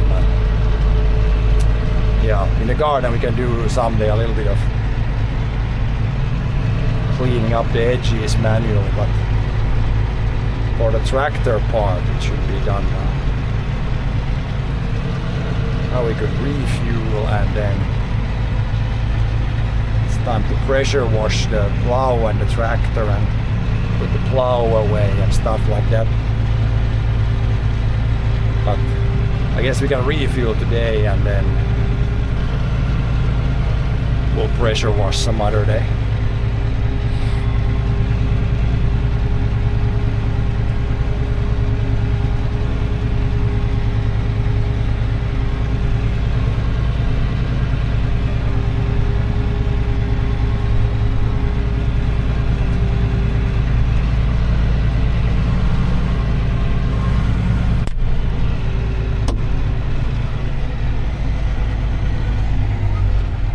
Best if we leave probably a little bit of distance, probably somewhere there could be good.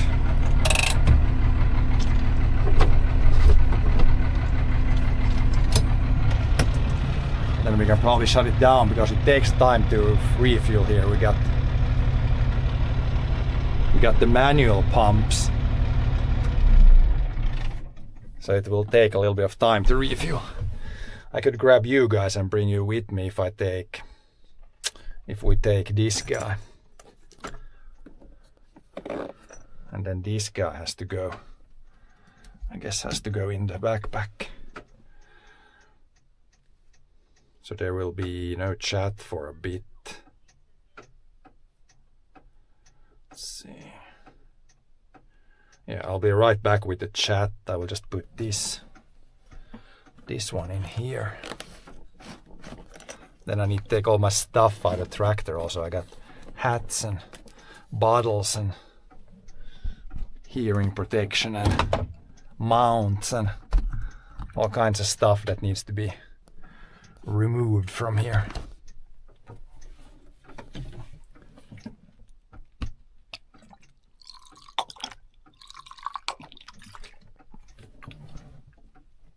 There's even mud on the door. How did I get it there?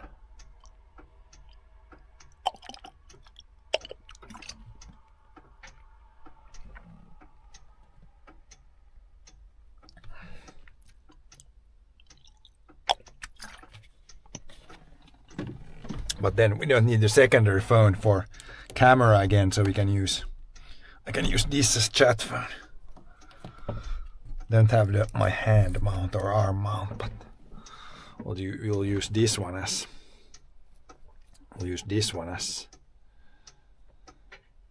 chat phone like normal.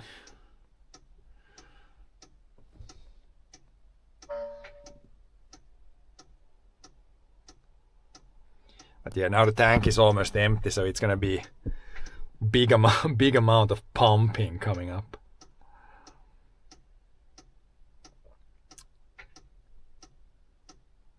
Oh yeah, let's refresh to get rid of the small picture. Or maybe if it doesn't get rid of it, then it's gonna be a nice side picture.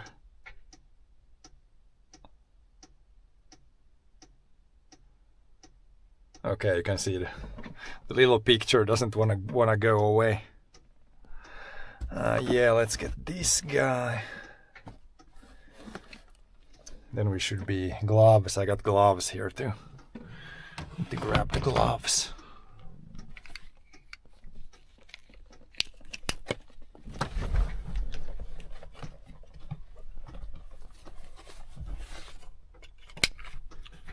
This, like this. Then we need the gloves. Should be okay.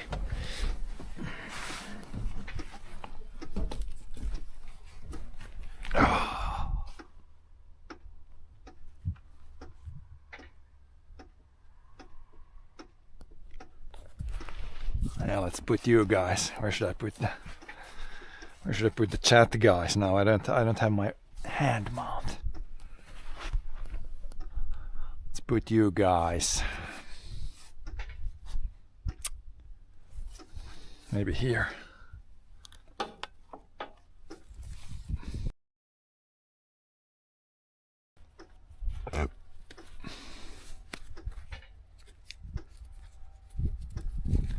You need to get, you can see when I drove fast there, it threw like mud exactly on the like refueling, like where you put fuel in. Let's try to get the, no mud inside the fuel tank here. Of course it flies in all the wrong places. Can I see it from here? Yeah, I see a liquid surface, but really hard to tell how much there is left. I see when I shake the tractor, there's some liquid shaking about, but not much more than that.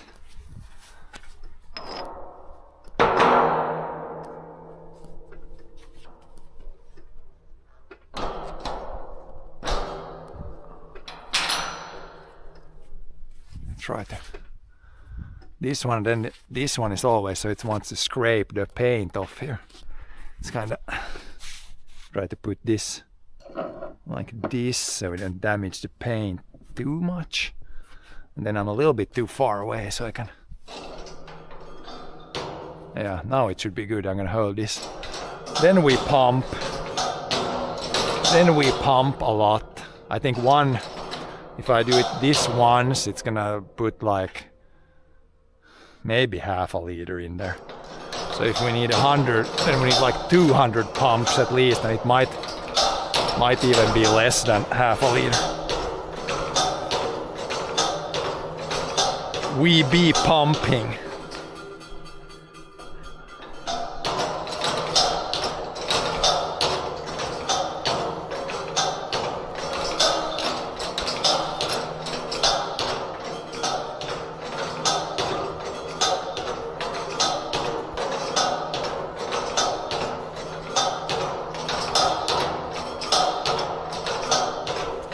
John, do you want the tractor on the grass or on the concrete there when you pressure wash it? Maybe it's better on the grass there.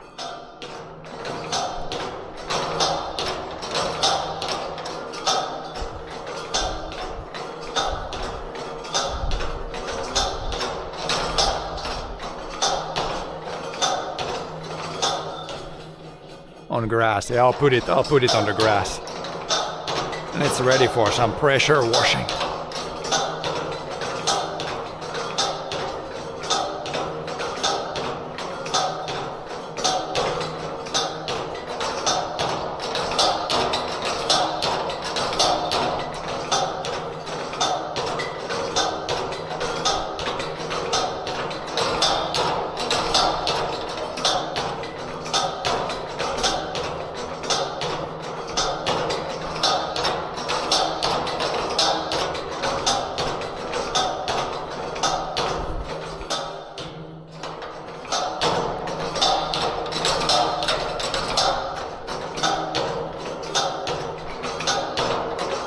There's probably not, I don't think there's a lot in the tank also. Tank might be, it's pretty empty I think.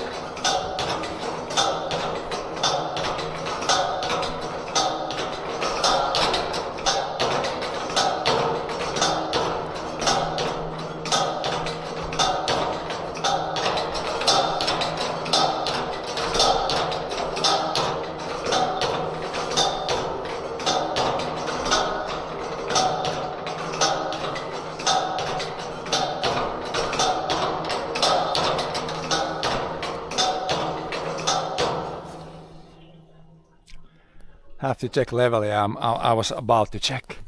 I could put the power on in the tractor. Oh god, not a good angle to pull up from there.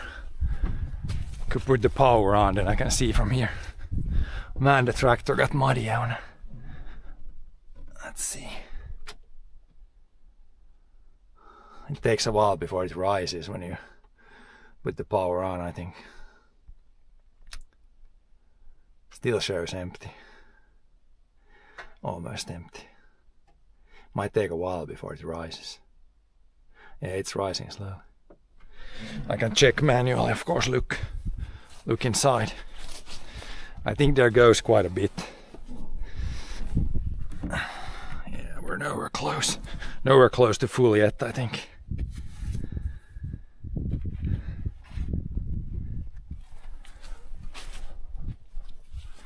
More pumping needed.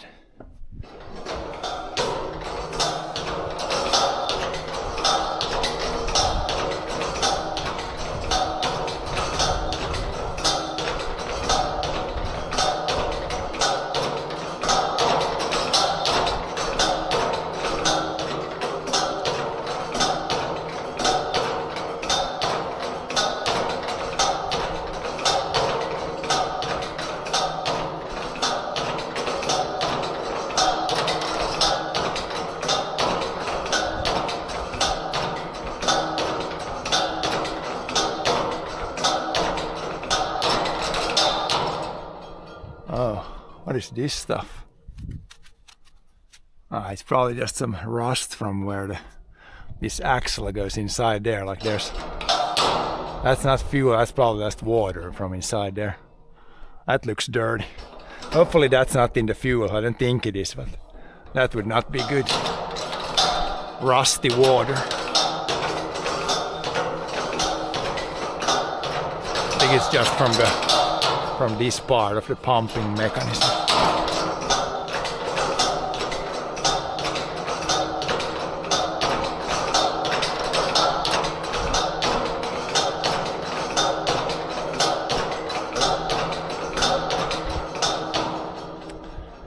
Guess we could check see if it rises inside here. It's gone up a little bit. Now we're at almost a quarter of a tank. I don't know if I trust that because the RPMs here, like this one shows it shows too little. It doesn't show the right RPM. So I wonder if the fuel gauge is the same way. It says we have like less than a quarter still. I'm not sure if I trust that. Probably better to just check it from here. And from here it's really hard to see. I mean, when you're really close to full, then you might see. Yeah, hard to tell. Should have like just a stick to put in. That always works.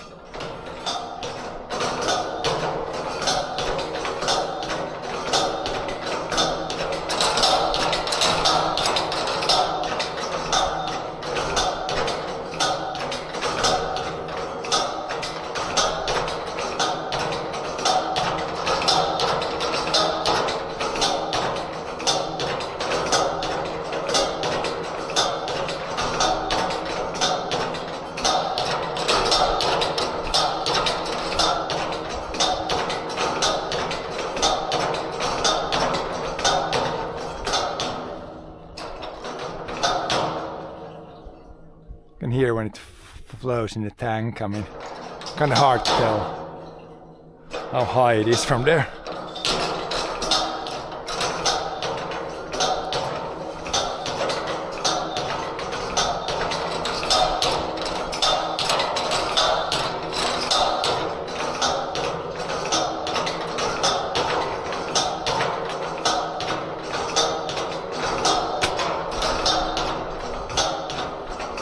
But yeah, I guess this is today's workout, pumping some fuel. We were sitting most of the day otherwise today, so.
Guess we should take a look again.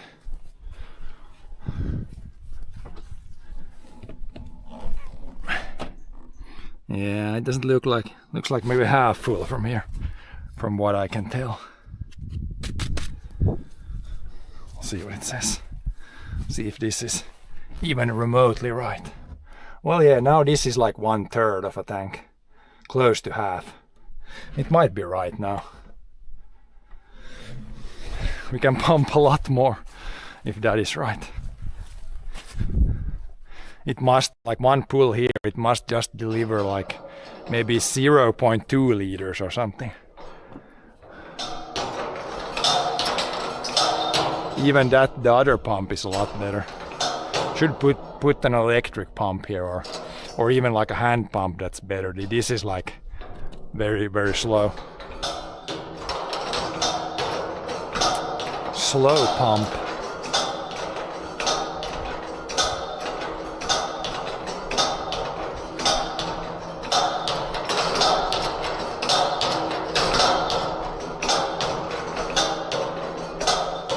I think 0.25 liter.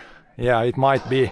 I haven't counted how many times I pumped, but probably 100 times already. And it wasn't even half tank, so it can't be too much with one. It can't be too much with one pull.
There's stuff going in. It almost felt like it was starting to pull empty here.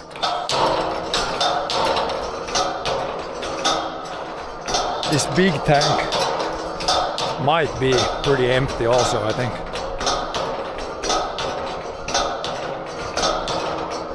Could be completely empty almost.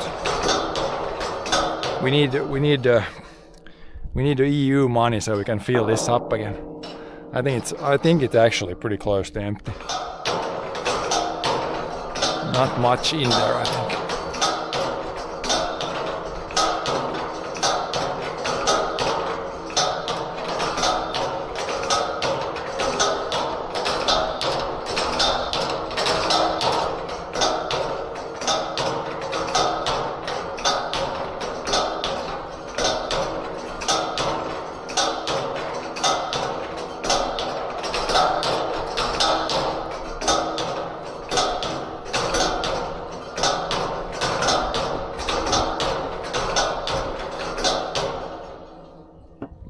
Should go take a look again. Mechanical gas station. Yep. We found a tank here that needs to be mechanically pumped. Oh yeah, we're at half the tank.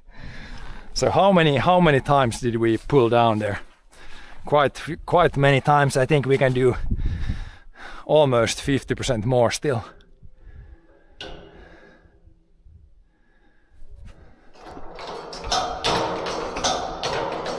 But we can, if we put at least like so it's mostly full, then it's good.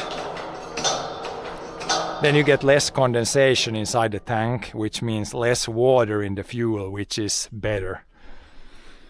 That's why if you leave the tractor for a long time, like we were gonna use this in the forest probably next, and then snow plowing, so this one won't stand still, but the other tractor, if it stands still for a long time, it's good to leave it with like reasonably full tank.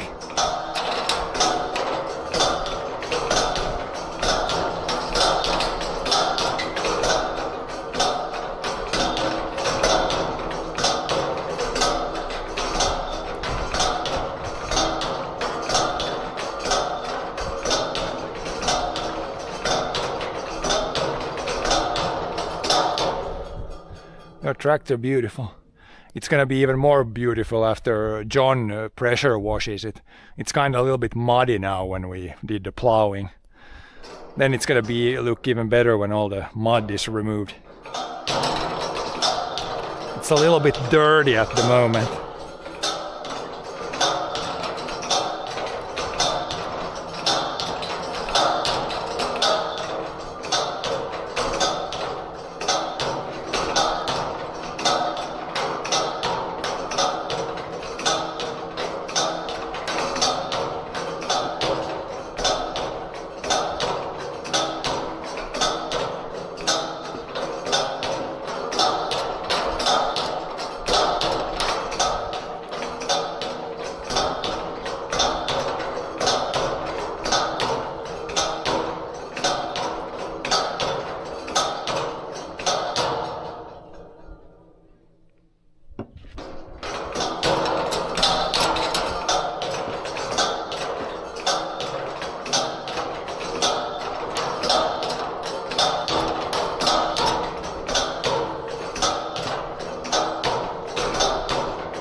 Time to go check again. It's probably pretty full now. Should be getting. The gauge might also like show like, yeah, now we're already at 3/4. So from half tank to 3/4 it goes pretty fast. But yeah, we can put a little bit more. And it's pretty full. It doesn't need to be full. When it's like mostly full, it's fine.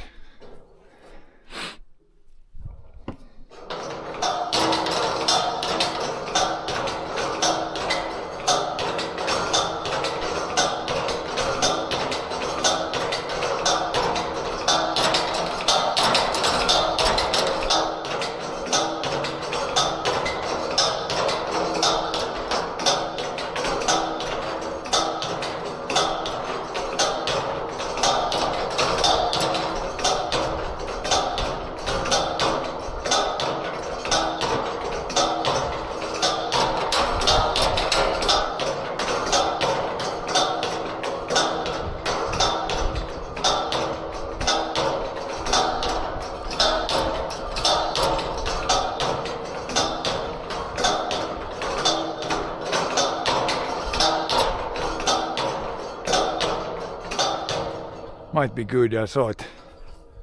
There was some little bit fuel flying out already. I think we might be good enough now. It's not full, but close enough. And then we could, of course, try to hold this like this, and then somehow empty out the hose a little bit.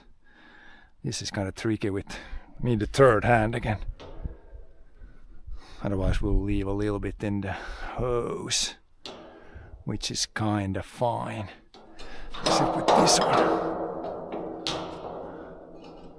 Oh, it almost keeps it down. Maybe like this.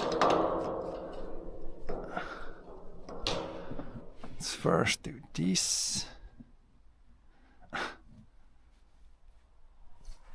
Do this. Then we can do this. Get the hose empty. Need to shake a little bit at the end.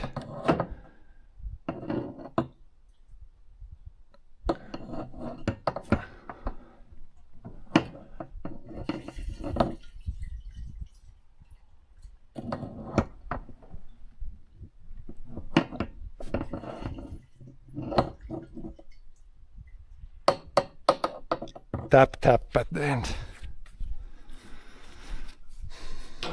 We need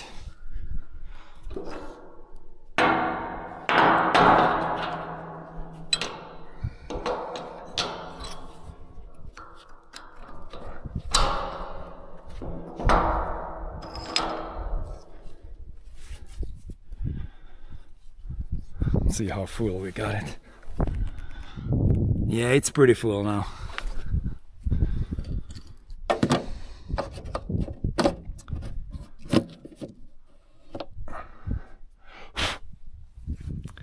Mostly full. Then we should probably drive it into the other place.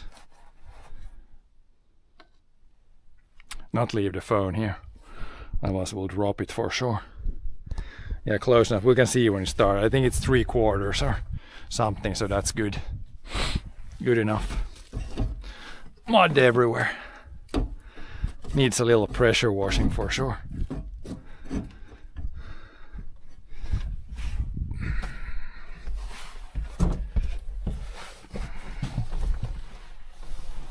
Yeah, we're pretty full. We're at like 3/4, more than 3/4.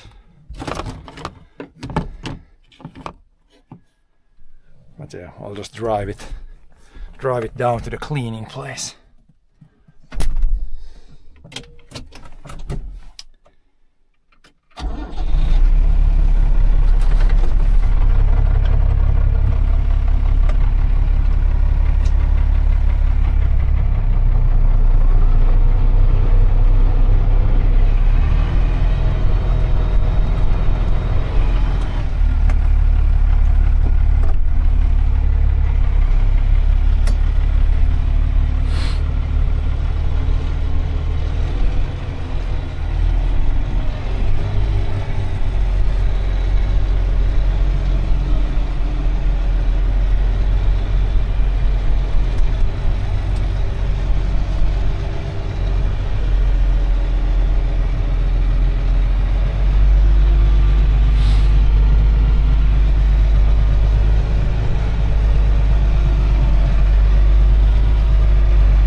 I'm just gonna put the plow down. If we wanna pressure wash it with it up in the air, then we need to put something underneath the plow. I can reverse a little bit. Otherwise I think this is probably a good spot. We'll see if we wanna put like a piece of wood underneath it. I could maybe try to find something. Or is there any difference, John? Is it good if it's like this, or should we put like a piece of wood underneath? Otherwise I can leave it right here.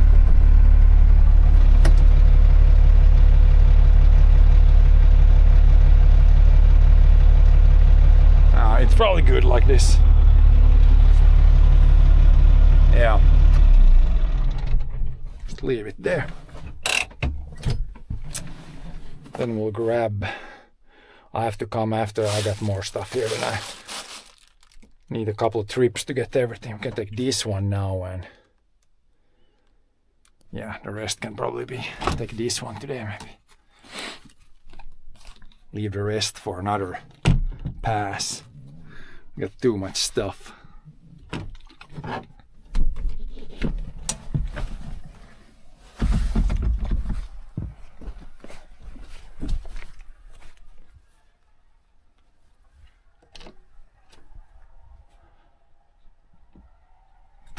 Even here there's mud. When I drove fast to try to throw off the mud, there's mud on the roof also. John needs to need a proper cleanup. There's mud here, there was mud on the hood, there's mud on the roof.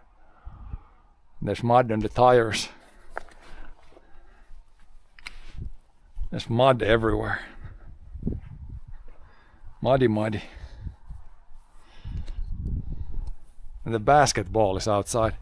That one we could probably put indoors also.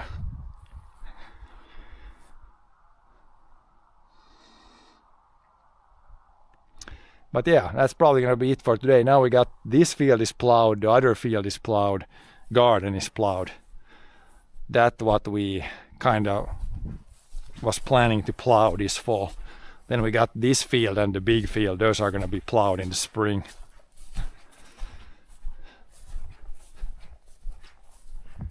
But yeah, looks pretty good here. It covered in the straw pretty well. So yeah, thanks for watching today. We'll be back later this week with other stuff. It's gonna be again completely different stuff. No more plowing, not a lot of tractor work this fall anymore. It's gonna be mostly all kinds of other stuff now. Hopefully skiing as soon as possible, but yeah, we'll see when we get snow.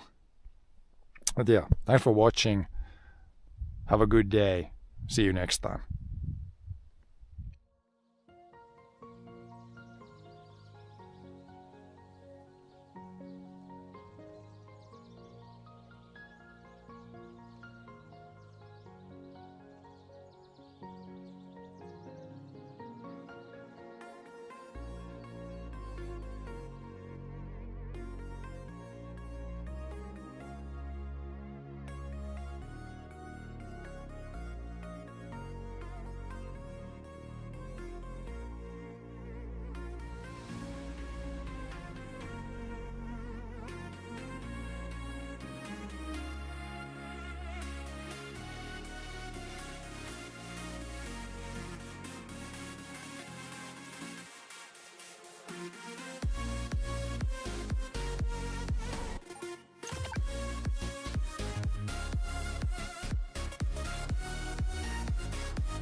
flow. I go with the flow. I'm falling up, I'm falling down, from the sky and from the ground. Up above just like below, and I don't know where I should go. 'Cause I'm stuck in limbo.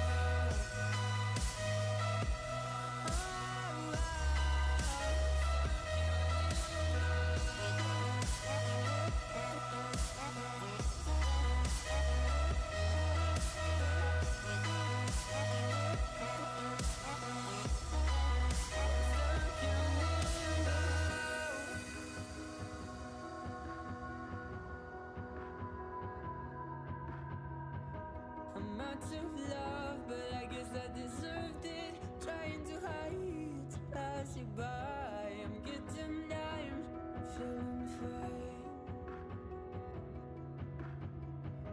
I'm light as air, no one can reach me. Lost in a dream, lost in between. Let's keep on flying, let's keep on breathing. I'm falling up, I'm falling down, from the sky and from the ground. Up above just like below, and I don't know where I should go. 'Cause I'm stuck in limbo.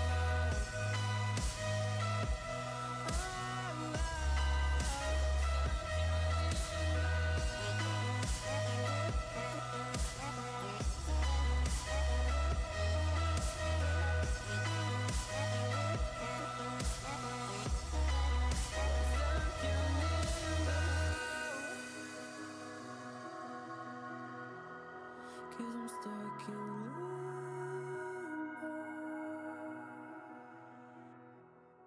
Cause I'm stuck in limbo.